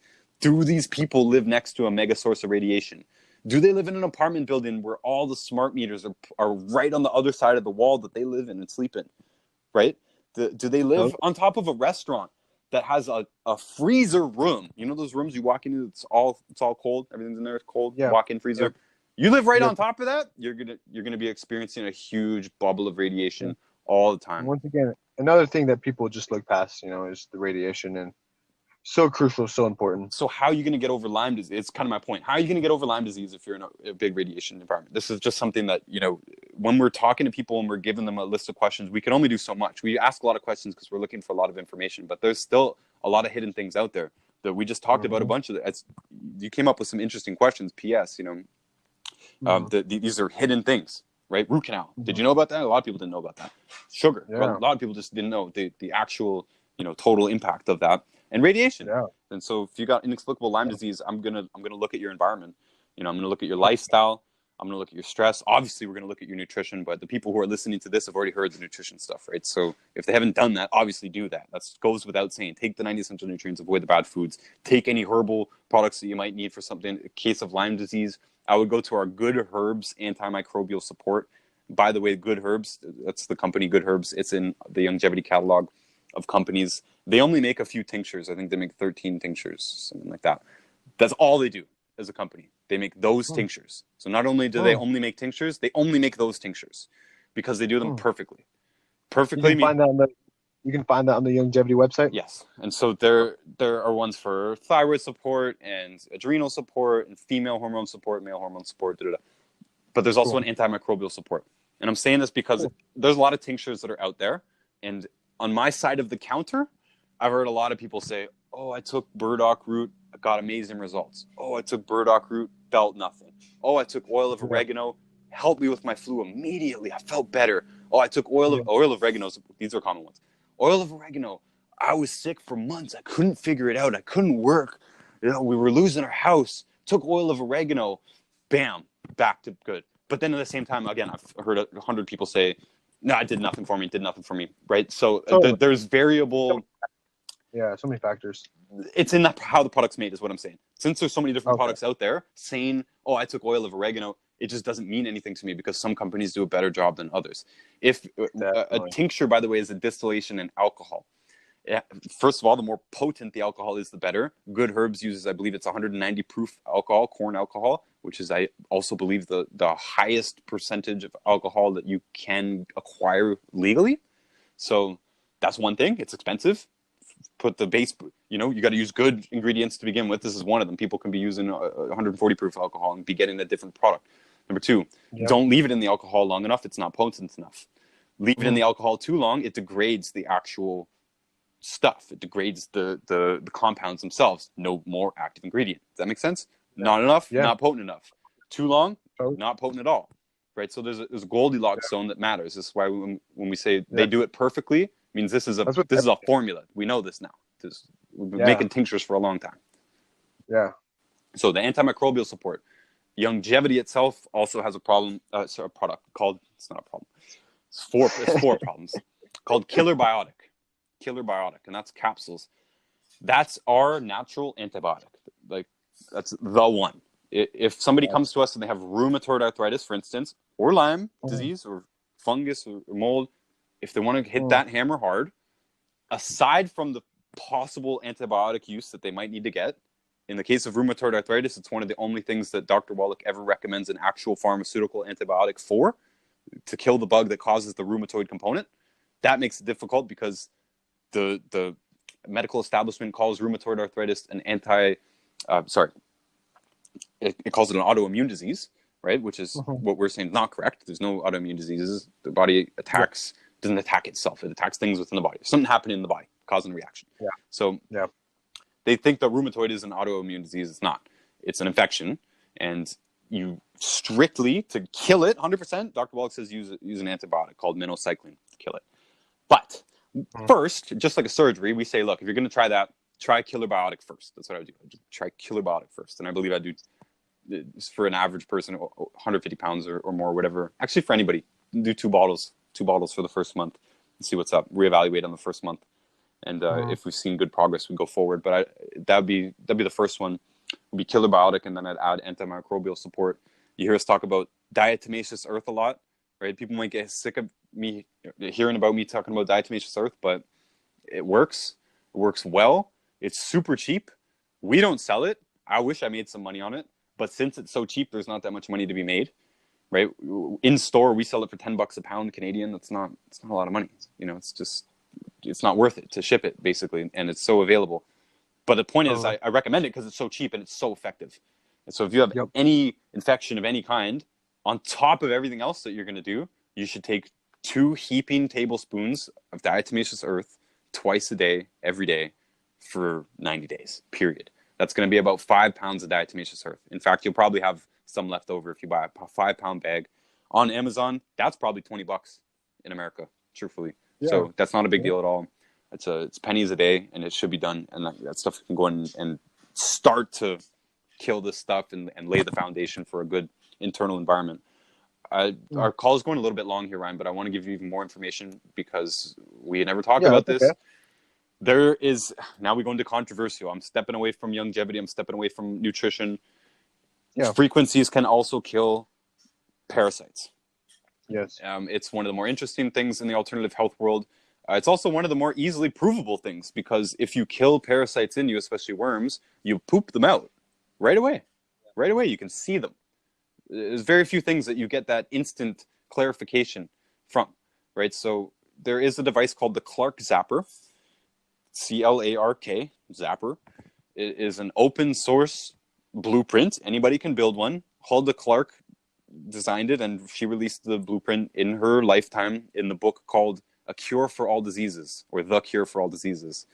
This book is heavily mocked, as is she, because she died of cancer. She was not that old. She overreached, and she claimed that her machine could also, quote, kill cancer, which we know doesn't make sense. Some people do talk like that. They talk like cancer is a parasite. It's not, right? Cancer is a response to a bad internal environment, basically. Yeah. So it's not true. You can't just eat whatever you want and whatever, you will die, probably of cancer. So Clark Zapper is not the be-all and end-all. It is not the cure for all diseases. That's not true. But it does kill parasites, and every parasite has a specific frequency that will kill it.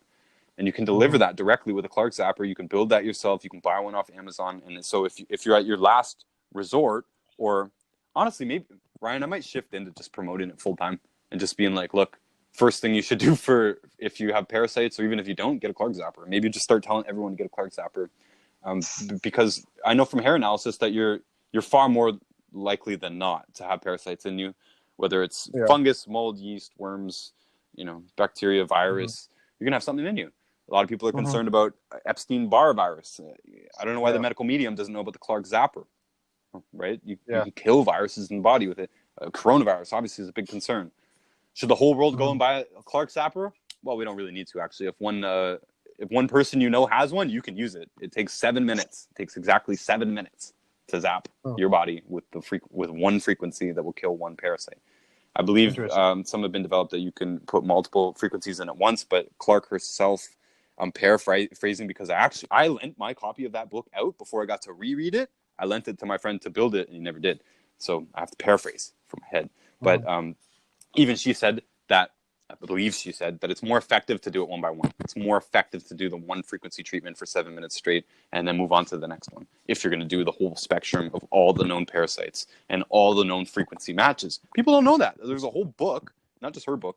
I mean, there's an actual data book matching every parasite to a frequency that will kill it on the spot. Yeah. So you can introduce that into your body without any negative effects whatsoever. I do not believe that the Clark zapper contributed to Hulda Clark's death, although she could have overused it. It's not something that should be necessary all the time. If you become healthy and parasite-free, and again, most people, the huge majority of people have parasites in them in the Western world via hair analysis. You could go check that yourself. You probably have something. The average person is just going to need to get rid of that once and then move on. You know, they're not going to need to do it every day. I think Clark overdid it. But so to kill Lyme, these are weapons that you've got. We just gave a huge list of things. The pharmaceutical antibiotics, even that was only one of them. And if that didn't work, then I would do everything else. Everything else. Some of them are cheap. Some of them are free. I think a Clark zapper, man, I think you can get them for $40. I don't know if a $40 one's going to work, but yeah. What's up, man? You burning your house down or something? Nah, there's a little cart coming. Hold on, I should stop in a second. There's a cart coming. Yeah, hold on, give me a second. Fill up these windows. So I'm not personally aware of any cases where an otherwise healthy person is stuck with Lyme. And getting to stand behind a counter of an alternative health store, it was so beneficial to me because I heard a lot of things before I was able to connect faces. You know, like, what does diabetes really look like? What does gangrene really look like? Okay, now I can see these things. And when it comes to Lyme, I have encountered people who claim I have this thing called Lyme or what we think is Lyme, and they know the controversy. And they say, I can't get rid of it.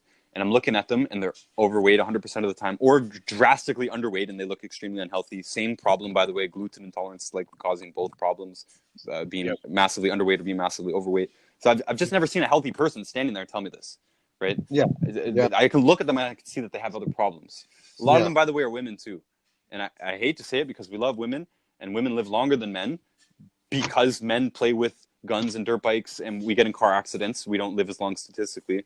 But women get more diseases, and the people that I know that have asked me this and come to me with this, or that I've even heard of in my circles, almost all of them are women. Almost all of them are women. And Ryan, you know what makes a woman have more of a challenge to preserve her health later in life. One, menstruation. They bleed out nutrients. Blood's your life force. It's full of nutrients. If you bleed it out long term, you got to replace it. The male next to you that doesn't bleed retains more nutrients. Athletic women, also same concept, sweating out more nutrients. Same with athletic men. They are losing more nutrients than the non-athletic male next to them. But a woman's already bleeding. She goes out of her way to sweat. She's losing more nutrients. If she has children, triple whammy. The highest possible nutrient loss, right? Yeah.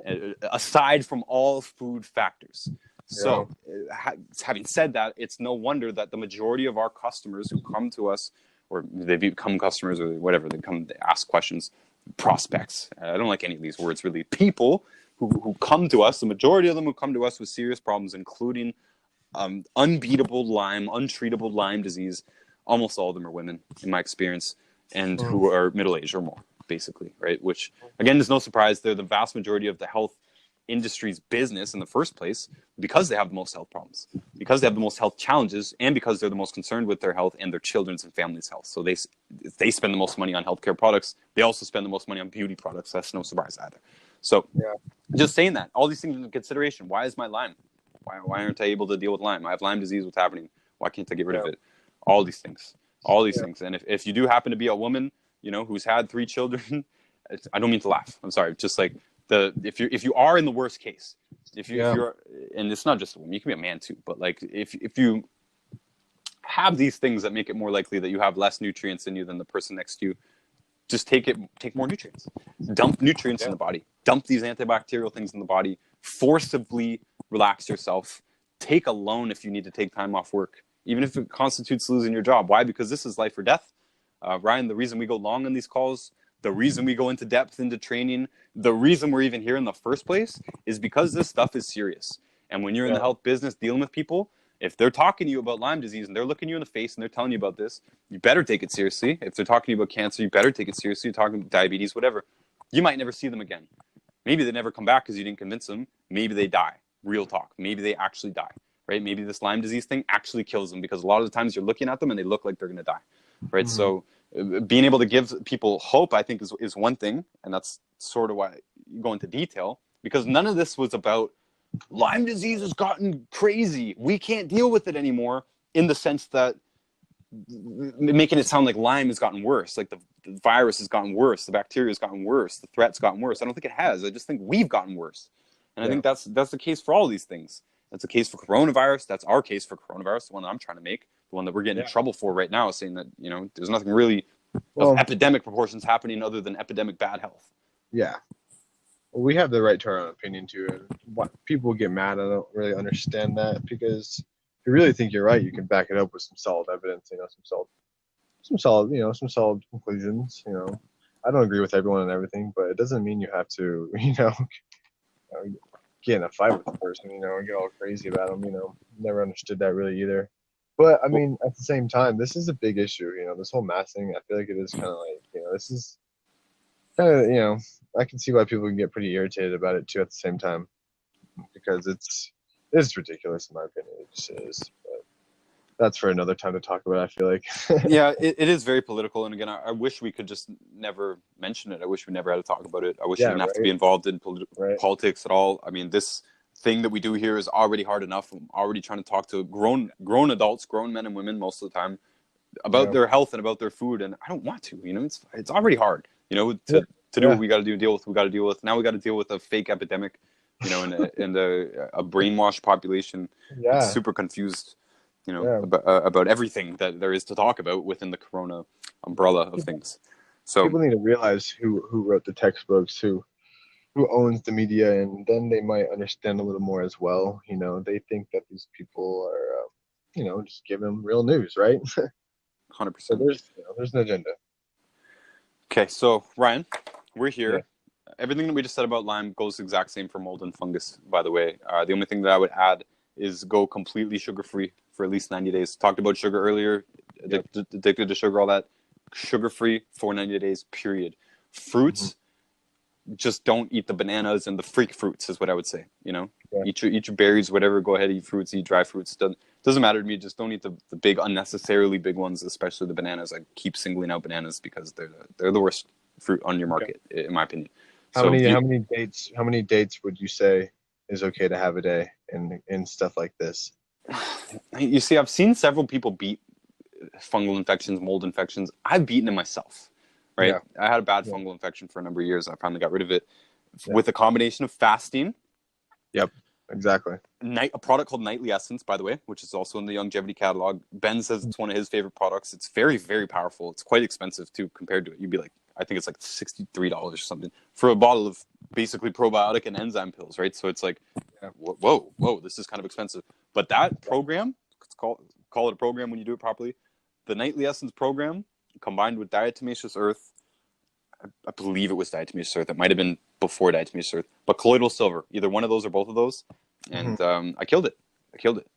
But the fasting was involved. I'm saying this because I didn't go carb free. I went sugar free. I didn't go carb free. I ate rice, ate potatoes. But you still fasted a little bit, which helps. Well, I only ate one meal a day. I was still in poverty diet, you know, but I was eating rice. It's for sure. So I'm putting that in the same category as dates, whereas I don't think that's the focus. I think the heart of it is getting rid of the processed sugar, dumping the things in the body that's going to kill the stuff, low calorie in general, definitely fasting days, whole days, 2 days, 3 days. I did a 9-day fast, by the way. Part of that, and once my fungus got, and this was toenail fungus, by the way. Yeah. Lots of people have this. They don't think it's a big deal. It means there's fungus all throughout the body. So it is a big deal. And when it started to go away, my nails started to grow back properly. That's when I did the 9-day fast. Because that's the point that a lot of people will go and be like, all right, I'll go out with the buddies and have pizza now. Right? Because I'm seeing results. No, that's the time now go more serious and make sure that fire's out before you walk away from it. Right? Put that effort in now so you don't ever have to deal with it again. And I've never had to deal with the fungus again. But yeah, I did eat rice when I did eat. I did take those 9 days. That's not the easiest thing in the world, by the way. You know, I had to stay home for that. Towards the end, I was not feeling good, you know, but it was done. I needed to do it, did it. And I considered it a serious detox too, by the way. I kept taking the Nightly Essence through that. And basically you're passing out like coal rocks and talk. Yeah. It sounds gross, but get it out. You need to get that stuff Yeah. out. You know, a lot of that's going to be the toxicity from this fungus or whatever the heck it is. It's got to go. So I hear binders are pretty good with that too. I'm not sure if you agree with that. well, I mean, what I'm is sure it? What is it? supplements help. Like binders, kind of like a cracked cell chlorella. It's supposedly supposed to bind to a lot of these things because Okay. they're released a lot of these times, but there's certain like activated charcoal, I believe, is another binder as well that helps bind to these toxins and helps get rid of it, Yeah. like sweat or whatnot. Same with diatomaceous earth, psyllium husk, bentonite clay, another one. Yeah, totally. Any of those, but diatomaceous earth by far is the cheapest out of that family. By the way, Yeah, that's why I just totally disregard bentonite clay. I totally disregard activated charcoal because you cost gram for gram, no comparison at all, zero comparison. And if anything, diatomaceous earth is more effective, probably because you can take scoops of it, and the scoop costs you a cent. So you don't care. You pound it. You can't do that to activated charcoal. You'd be broke. So definitely. Ryan, well, I've still got you here, and before my mind cuts out, when I just closed that, did it cut me out at all? Were we able to keep talking? Can you hear me now? Yeah, I'm hearing you now. Right now, yeah. Okay, sweet. Yeah. I want to go in and check a couple of these messages if we can while we're here. Yeah, let's do it. Oh man, every time I open this, there's 12 comments right away. So divided still. Keep fighting the real fight. May the real ones who share your view be behind you. Oh man, then the next ones are just so bad I don't even want to read them. They're so hateful. Oh my gosh. That's just everyone's got an opinion on this. It's okay. Yeah. That's what I'm saying. I think it's opinion okay to have, but when you start getting really mad about it, to me, I don't know. I don't understand too much about that. I'm still kind of on the fence about that. If you're getting super mad at someone that has a different opinion, I think it just kind of says more so. Well, Ryan, you've seen it. You know that the things that get the most controversy are the things that affect people personally. Birth defects. People get crazy every time we post birth defects. We get somebody who goes nuts and is so offended from it. I understand. I get it. I was born birth defects. So were my siblings. My mom had to deal with it. So my dad. I get it. It's a hard thing to take. Like, yo, this happened because of what I ate. You're not to blame, but it's the truth. We need to take responsibility and assign the truth where it belongs. Another one is transgender. Same thing, right? Little birth defect, little part of the brain, governs sexual behavior. People lose their minds about this stuff, right? So I'm not surprised. It happens. We probably lose followers every single post we make, Ryan. Every single post. Gain some followers and we lose some followers because every single point that we make, we try to make points that matter. Every single one of them is going to rub somebody the wrong way. So anyways, I just like to answer those comments as soon as I sign into the account. Just it's a habit, but I was on here earlier. I cleared a little bit. There's one that I saw down here. Real quick, I can't really hear you. Let me try to do something. I got a call. Yeah, that'll mess it up for a second. There we go. We're good. Okay. So I'm in the DM. I'm in the primary section. If you are signed in, you can join me on this. We're not going to use any names or personal information. Okay. But if we were talking, I would be like, I would have to tell you the name. I'd be like, yo, check this one. So what I'm going to do right now is I'm going into the oldest message here, which is from 17 hours ago. Okay. By the way, I don't like to let them sit for over 24 hours, but they sometimes do. On my personal account, man, it's been so hard to keep up with because I don't have help with it. So this is part of why we're here, so you can help me answer the DM and so that you can profit from that too, right? I need to find some more time. I'm still figuring this crap out. So I'm going to right now go to this, and I'm just saying thank you to it. So she pops up to the top. Okay. So we're going to read this together and for the people. And again, no personal information, just the basics, because the questions that we ask are the age, height, weight, sex, country, all symptoms, all diagnosis. Have they had any surgeries? Have they had any organs or glands removed? Are they on any drugs? Do they take any supplements or herbs? Do they avoid any foods? Do they have any sensitivities? Do they have any allergies? Do they have any skin, lung, or digestive issues? Do they know their blood type? Any sleep problems? Teeth grinding? Sweating? Were they born C-sectioned? Are they pregnant or nursing? Do they drink anything carbonated? Do you drink coffee? Optional. Show us a picture of their finger or toenails. I just noticed a typo. It says finer, not finger. It happens, man. You're a busy guy, dude. It does. I'm going to fix that right now. Oh, wait. On mine, it says finer. What the heck? Someone else must have done that. Someone else must have put that in.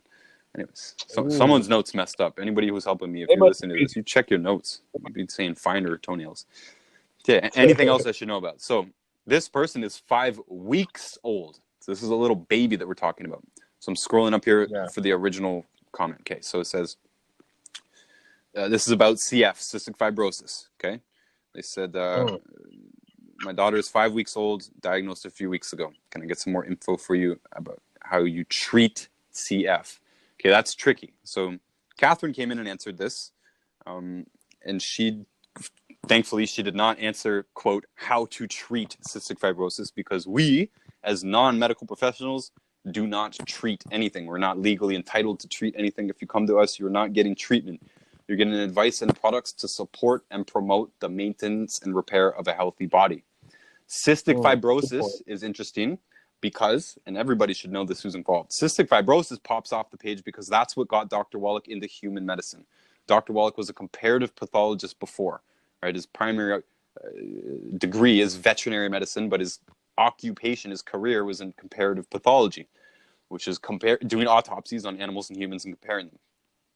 Yeah. So after he had already done his major disease with his major study with the NIH, Diseases of Exotic Animals, which is the textbook resulting from that. After all that, he's already had a successful career. At the tail end of that, he's working at the Yerkes Primate Research Center in Emory University in Georgia, Atlanta, and he discovered the first non-human case of cystic fibrosis in rhesus monkeys. Prior to that, it was thought only to be a human genetic disease. So when he discovered it in a rhesus monkey, it was publicized around the world. It was put in every major publication in the world in every language. Right? He was interviewed on television all over the place, radio all over the place, doing conferences, all that kind of stuff. When he came out and he said, I can reproduce this model at will, because, by the way, the Yerkes Primate Research Center, these monkeys were there for a NASA project. So NASA said, hey, you found cystic fibrosis. Can you give us some more of them? They were expecting it to be a complicated process. And Wallach said, don't worry. In a short period of time, I can get you a bunch of monkeys with cystic fibrosis because it's a selenium deficiency in embryo. There's a minor birth defect in embryo, or a group of minor birth defects in embryo that leads to this because of a nutrient deficiency. So he was fired for that. They fired him for that. They publicized him and his name and his discovery first, and then they fired him quietly for that because they didn't want it to either be known or they didn't want to accept it. Those are different types of conspiracy there, but they didn't want to accept that cystic fibrosis was not a human genetic disease, that the medical establishment in its entirety was wrong about cystic fibrosis, the pathogenesis of cystic fibrosis, which means how it starts, basically, how it arises. Everybody was wrong about it except for Wallach, because it's not a genetic disease, it's a nutrient deficiency in embryo. And so he's fired for that because that's a threatening topic that basically discredits a lot of the medical industry. P.S. A lot of people don't know that the medical industry is much more than doctors and pharmaceutical companies. Research is big business. There's a lot of people, and I've worked in science too, and I've seen how you can be really dependent on your job. Obviously, it sounds obvious. Like, we don't know that, hey, scientists need to feed families too. Scientists have car payments and house payments. And if you suddenly, for example, I worked in global warming research. If you wake up one day and you're convinced that global warming is a hoax, right? Luckily for me, I could walk away from it. Luckily for me, I could be like, yo, I'm not that invested. But there's people who know that they work in the industry still. And I mean, the propaganda production industry basically is what it turns out to be, producing content that is there to convince people that global warming is real. And they have to, because they have to feed their family, So anyway, cystic fibrosis is a big threat to the medical establishment, the research industry itself in its entirety. A lot of money involved, a lot of egos involved. And they say science advances one funeral at a time, because a lot of people have to die with these ideas that they've been taught and they've taught to others and they've built their careers upon. Very hard for someone to come out and say, oh yeah, my whole career, I was just wrong from the start, from the premise, from the outset. I was wrong about something. Therefore, all my conclusions about that were wrong as well. Very hard to do that. Very, very hard to do that. So Wallach was fired. He didn't have to face that. He was already, not only was he fired, he was blacklisted from working again. He got rehired promptly because he was one of the world's foremost comparative pathologists. He'd done more autopsies on more species of animals than anybody who's ever lived in the history of the world. So he's hired automatically. Bam, they get a call from Emory University saying, you better not hire Wallach. We don't want to work in anywhere, kind of thing. I don't know what exactly they said, but he's blacklisted from working. So that whole thing is because this person asked about cystic fibrosis. So Wallach knows a lot about cystic fibrosis. It was his big deal. It was his big entry. It was his big discovery, And we don't deal with it very often, interestingly. Why don't we deal with it very, very often? Interesting question, Ryan. selenium has become mandatory in baby foods because Dr. Wallach took the FDA to court to force them to put selenium in baby foods to reduce birth defects. But the original claim was one for selenium based on a couple of very specific things that you can say about selenium. Like it helps prevent, this specific dose will help this many people, like the exact study results, prevent the appearance of cancer. So it's the qualified claims are about cancer and such, but it's been put in baby food for the same reason that folic acid was put in baby food, to prevent birth defects and to prevent sudden infant death syndrome. Well, cystic fibrosis and muscular dystrophy and enlarged heart, athlete's heart, cardiomyopathy, heart attack, all the same, different names for the same thing. And all of them are all the same deficiency, selenium and its cofactors. So why do we not deal with it very often? Because there actually is a kind of an introduction of selenium in the food supply, number one. Sudden infant death syndrome is also decreased. Some people saying it might increase if they do a big forced vaccination thing, whatever, but sudden infant death syndrome is decreased. It's something people are not really talking about, but Wallach is talking about it because he knows the data and he knows the date that it started to get put in baby food, and you can see it decline from the date that it was put in baby food, right? So we're going to see less cystic fibrosis inevitably because, hear what she said, this baby was just diagnosed after birth. Meaning it's not a crippling deformity. You can't really see it until they're born. So first of all, we can prevent it. All birth defects are preventable because all birth defects are nutritional. So either you don't have enough nutrients or you have something getting in the way of nutrients, aka radiation, poison, toxicity, pharmaceuticals, whatever, anything that stresses out the body or gets in the way of it utilizing nutrients. But it's not going to be diagnosed until later because it's diagnosed with symptoms. And those symptoms don't need to be a problem. For instance, cystic fibrosis. If it starts in most cystic fibrosis patients die of the respiratory component, which is hugely nutritional, right? Obviously, we talk a lot about omega-3, and that's why gluten intolerance causes a lot of omega-3 deficiency, and therefore asthma, bronchitis, emphysema. So they don't have to die of that, right? They can fix their digestion. They can absorb their nutrients. They don't have a defect that stops them from absorbing nutrients. So they can get pretty much better. They can get pretty close to 100%. They don't need to have a blood sugar problem. They don't need to have a digestive problem. They don't need to have a bone and joint problem, right? The things that people deal with, they don't need to have it. They don't need to die of a respiratory problem. They don't need to die of an enlarged heart because if they get enough selenium, their heart will not be enlarged anymore. It will go back to normal size, right? So that's it. Now, what am I going to tell her? We've already given the questions. This baby is 20 pounds. Sorry, 8 pounds, 20 inches. So it's tiny little baby. We base our nutrients on body weight. 8 pounds is like no body weight, right? So this is like 1/10 of a 100-pound dose. Means any supplements are going to go a super, super, super long way. And most of this is going to be food because, and this is a weird one, Ryan. What do we do when we get a baby? Well, this baby's going to be consuming nutrients from the breast milk. Should be. So if it's not, then we have to put our nutrient formula into the regular formula. That's the protocol. If they're being fed formula, we take what we call kids toddy. We've made kids toddy, and we add that to the commercial baby formula. Or they can make their own formula with a mix of our products, and we can give you instructions on how to do that. And basically, for people who know the products, it would be a protein shake. It would be a little bit of OsteoFX, and you could add a couple of other things in there specifically for it. But even that, just the basics. Maybe it's just plant-derived minerals, whatever. But the protein shake and the OsteoFX would be the base of it, in my opinion. So she's getting her nutrients from the breast milk is my point. So the person who came to us is the mother, obviously. The mother is going to need to go gluten-free. The mother is going to need to get the 90 essential nutrients because that's what's being passed on to the baby. So now she says the symptoms that she has is acid reflux and congestion. So Ryan, you know this as well. Acid reflux, probably in this case of a baby, it's not going to be a salt problem because she's not going to be eating at 5 weeks. It's probably going to be a digestive problem. So it's appearing to be acid reflux caused by, it's actually just stomach pain, if that makes sense. Especially because it's a baby, right? It's kind of hard to, maybe the baby has foam, also going to be a digestive problem. Doesn't need to be a salt deficiency. This can be caused by the gluten in the breast milk. Long explanations here so people get all the information. You can cause a digestive problem in a baby from breast milk from a woman who's eating gluten. And even if the woman's not that bad gluten intolerance, your baby's been born, this is generational. Your baby's going to be worse than you are because it had less nutrients than you did growing up, etc. Right?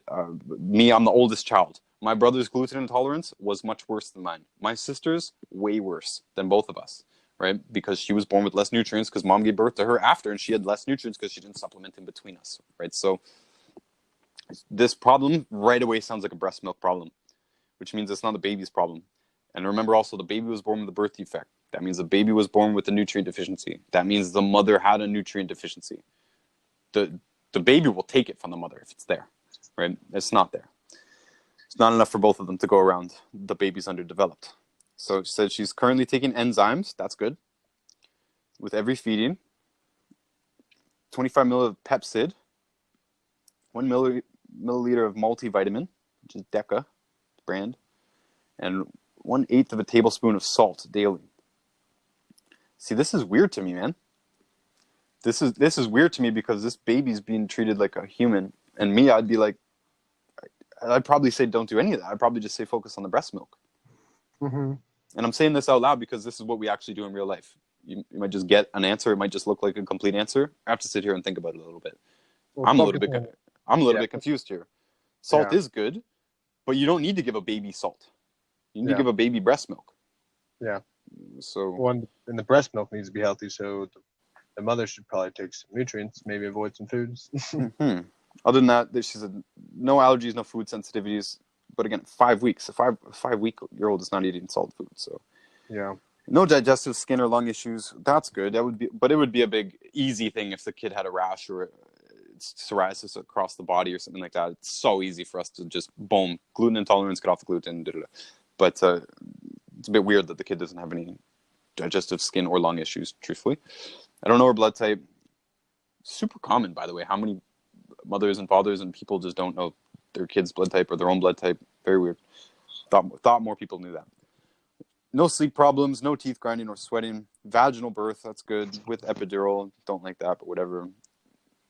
She is breastfeeding, and I drink coffee, meaning the mother. So,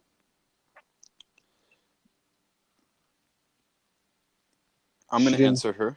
Yeah, she Go didn't say ahead. she didn't say she avoided any foods though at all. She just Well, the kid's 5 weeks old.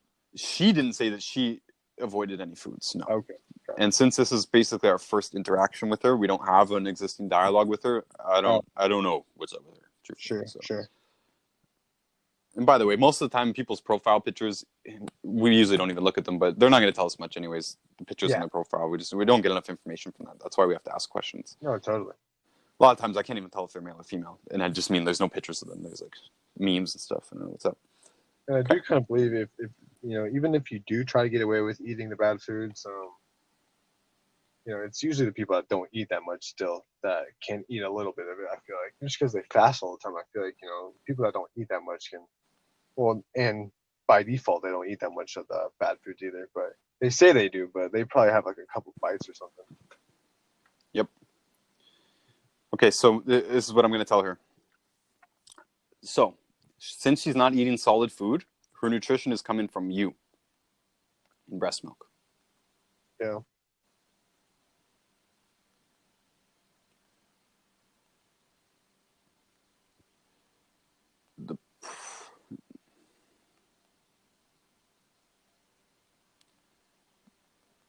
The reflux and congestion is probably from undesirable proteins in the breast milk. I'm saying probably because, again, I don't know this person. I don't want to be rude. Probably from eating gluten. Yeah. Totally. Most likely culprit. It's not the only one, but it's the most likely.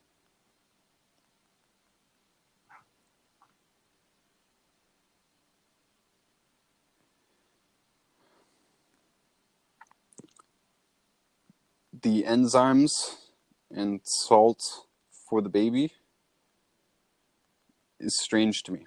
That's what I'm saying. There's probably logic behind it. Even I think like you could use our message and think that might be a good idea, but I don't think that's a good idea because it's not necessary in a healthy baby. A healthy baby doesn't need to take enzymes and salt. A healthy baby needs to take breast milk, clean breast milk. That's it. Yeah.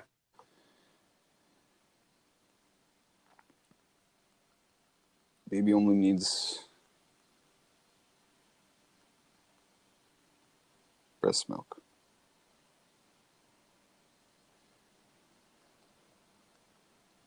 She said, I've just recently cut gluten from my diet. Hopefully that will help. Yeah, that's always good. That Definitely. will help a lot.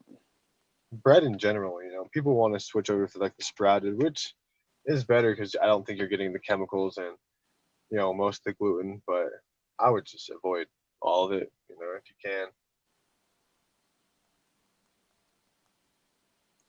So I'm saying I'm going to post the food, salt, and product for you to follow.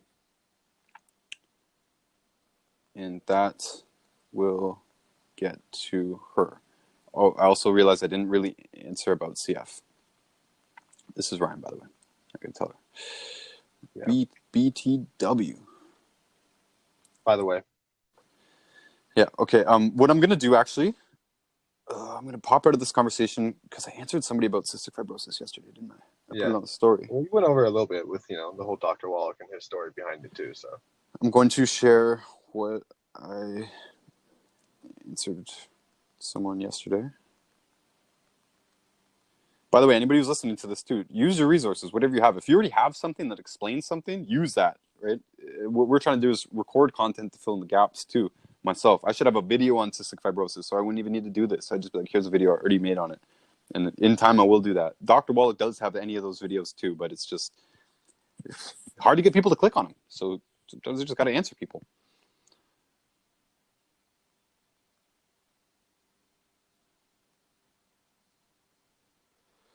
Okay, I'm just finding what I wrote yesterday. This one about CF.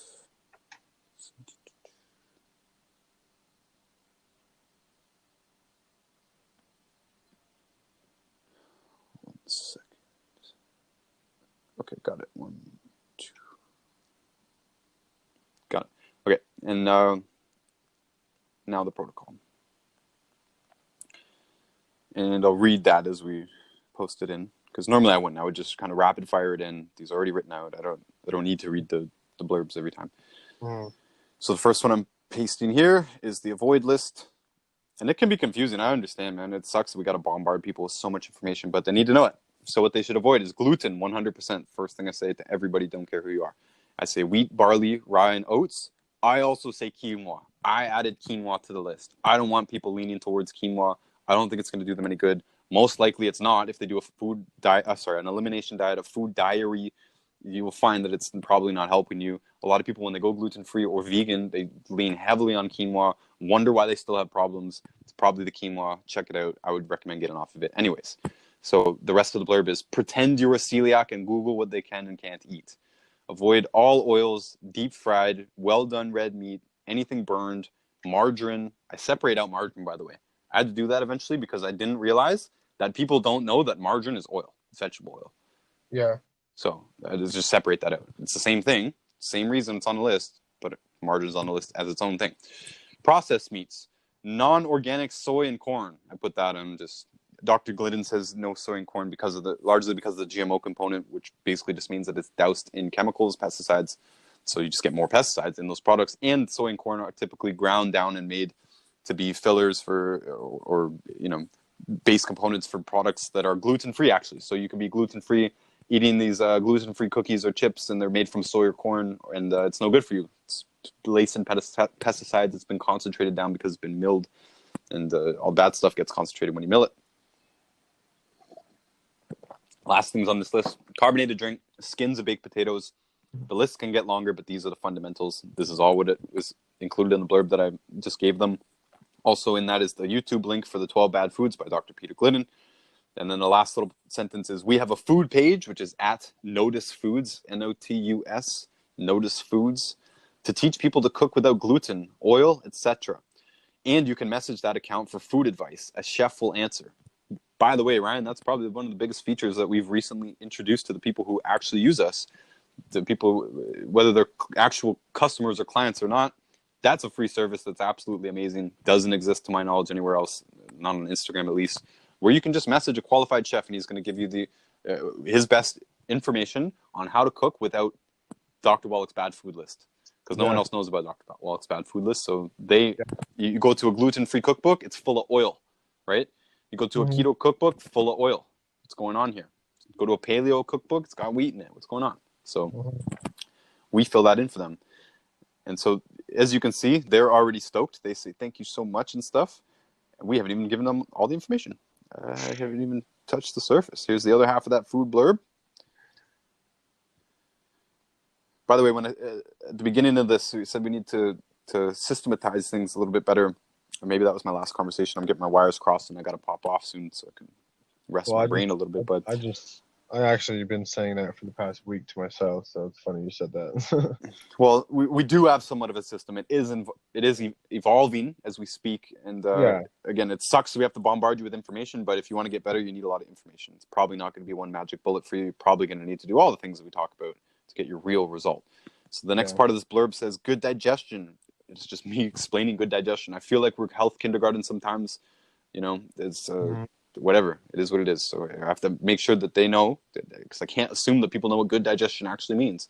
Most people don't know that constipation is defined as less than 2 healthy bowel movements per day. It means most of the population is constipated. They don't even know that, right? So good digestion means having strong stomach acid by using salt. It means keeping the intestines not inflamed by avoiding gluten and other bad stuff in processed foods. It means cleaning the liver and bile system with a detox so they can secrete the enzymes that needed to absorb fat. So since she's a nursing mother, I'm going to say, you won't be detoxing until after breastfeeding. Do not recommend any detoxing for breastfeeding or pregnant women. Also says, Dr. Wallach will recommend really focusing on eggs in all of your meals for at least 90 days. Soft yolk, soft scrambled, soft boiled, poached, raw. Incorporating other sources of cholesterol and leaning towards the keto diet by replacing carbs and sugars with protein and fat is our recommendation. Okay, that's that. Next, I'm getting the salt flush blurb. I love salt. And I'm not going to read that out for this one. Anyone can message us for the salt flush. We will paste it to you, no problem. Do a salt flush to get the ball rolling. I say that to almost everyone. It's exactly what I want them to do. And I don't want them to wait, like, oh, wait till just, some people are like, oh, the supplements are coming next week, I'll do the salt flush. No, Some people, after, you could probably read, some people, we've had to be like over a period of 4 months, like, have you done the salt flush yet? Like, you're coming to us with a salt problem. Do the salt flush. What's up? Some people are scared of it. But I paste it in here. I recommend everyone do it. Just do it. At very least, just salt your foods a lot. At very least. She is in the USA, which is good, as our optimal customer, because we're an American company. It's priced in US dollars. I prefer to sell to people with US dollars. So female USA, that's it. I don't need any. Okay, actually, I lied. Okay, so for product, since it's for your consumption, can I get your answer to those questions above? I almost misstepped there, Ryan, and I almost gave her a product recommendation. And what I was going to do was give her the digestive pack, basically, to start, because the mega pack's not going to make sense for her. It's got the detox in it. She's not going to be taking a detox for a while. She could breastfeed that child up to 2 years or more if she wants to. So there's no reason to hold a detox that long in her possession.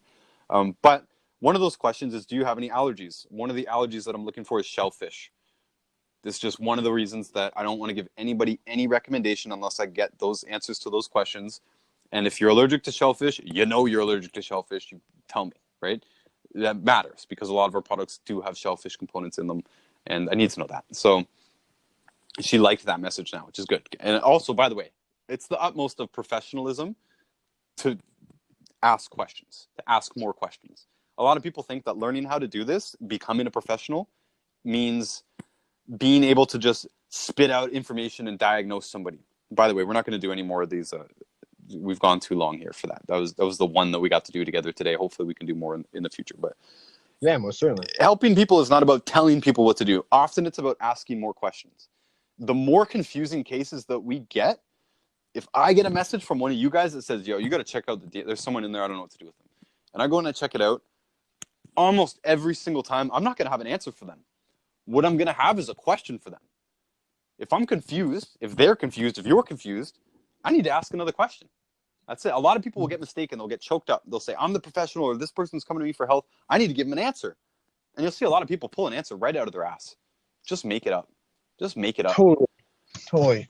I've seen people make up statistics on the spot, make up studies on the spot, and you watch it, get more defensive about it and all this stuff. Like, I'm like, yo, we're trying to help these people. Being dishonest is not helpful. Making up statistics is not helpful. Giving them an answer when you're not ready is not helpful. If you don't know what to say, ask another question.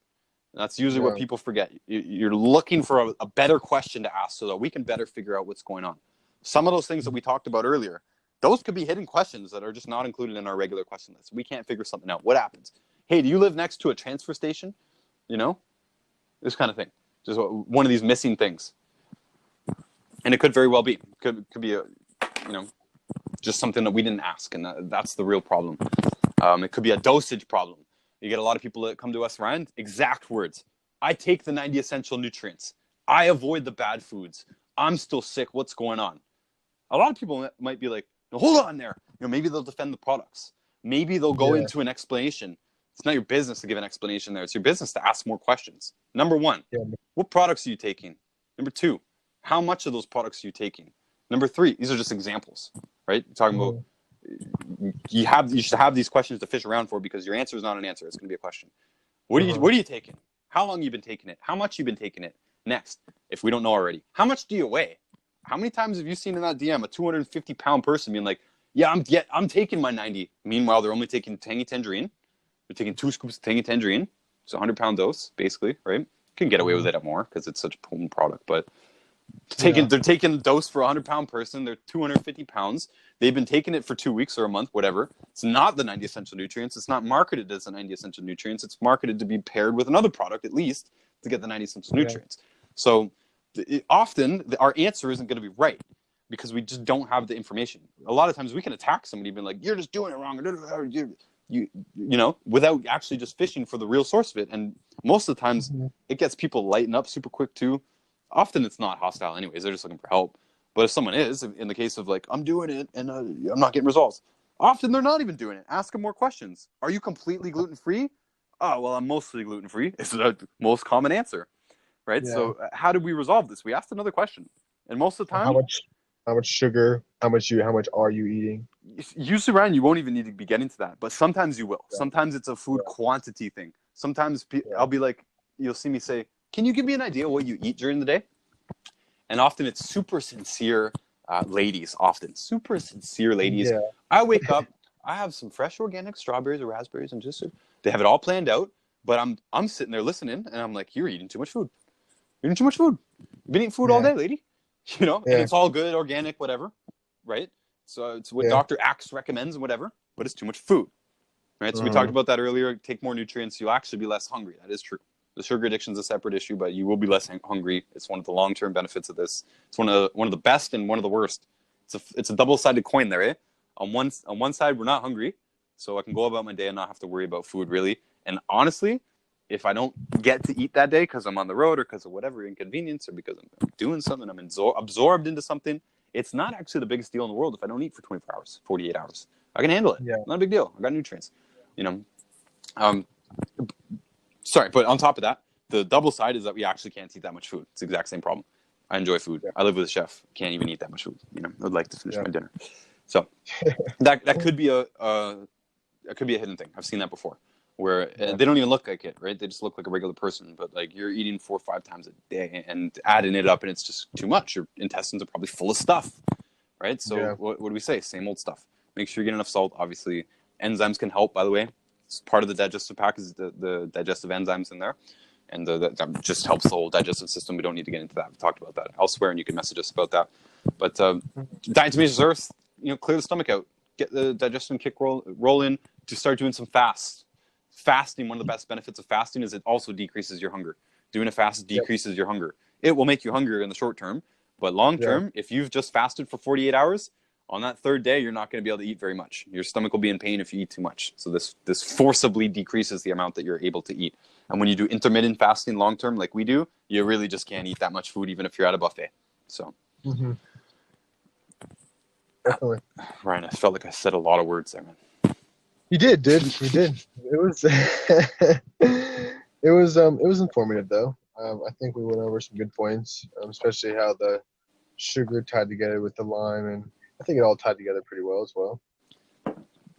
Yeah, picture a person, bro. When you picture a person, quote, suffering with something that they can't get over, don't picture a healthy person that looks like you.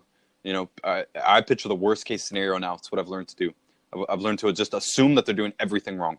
And it might sound Yeah. condescending, but I just need to assume I'm covering my bases. I'm assuming this person is either overweight or underweight drastically. I'm assuming they're eating the wrong things. Hey guys, we got cut off there at the 2 hour mark, but that's okay. I feel that there was quite a lot of information there. I hope you guys got some value from it. Feel free to reach out to me anytime. Let me know other things that you'd like to hear covered in this podcast, and let me know if you'd like to join the podcast with me. The podcast's a weird name. It's kind of just recorded phone calls the way I'm doing it here, and you could ask health questions for yourself. You could ask opinion if you want, but probably focus on health. And if you're a distributor, of course, you have questions about the business, anything like that, I would love to record and just make more content available for people to listen about what this is really about, you know, the behind the scenes of what we actually do, right? From the entire of helping other people to actually getting compensated from it. Any of the above, anything in between, happy to cover. Appreciate all you guys joining. Hope you all have a nice day, night, whatever. See you next time.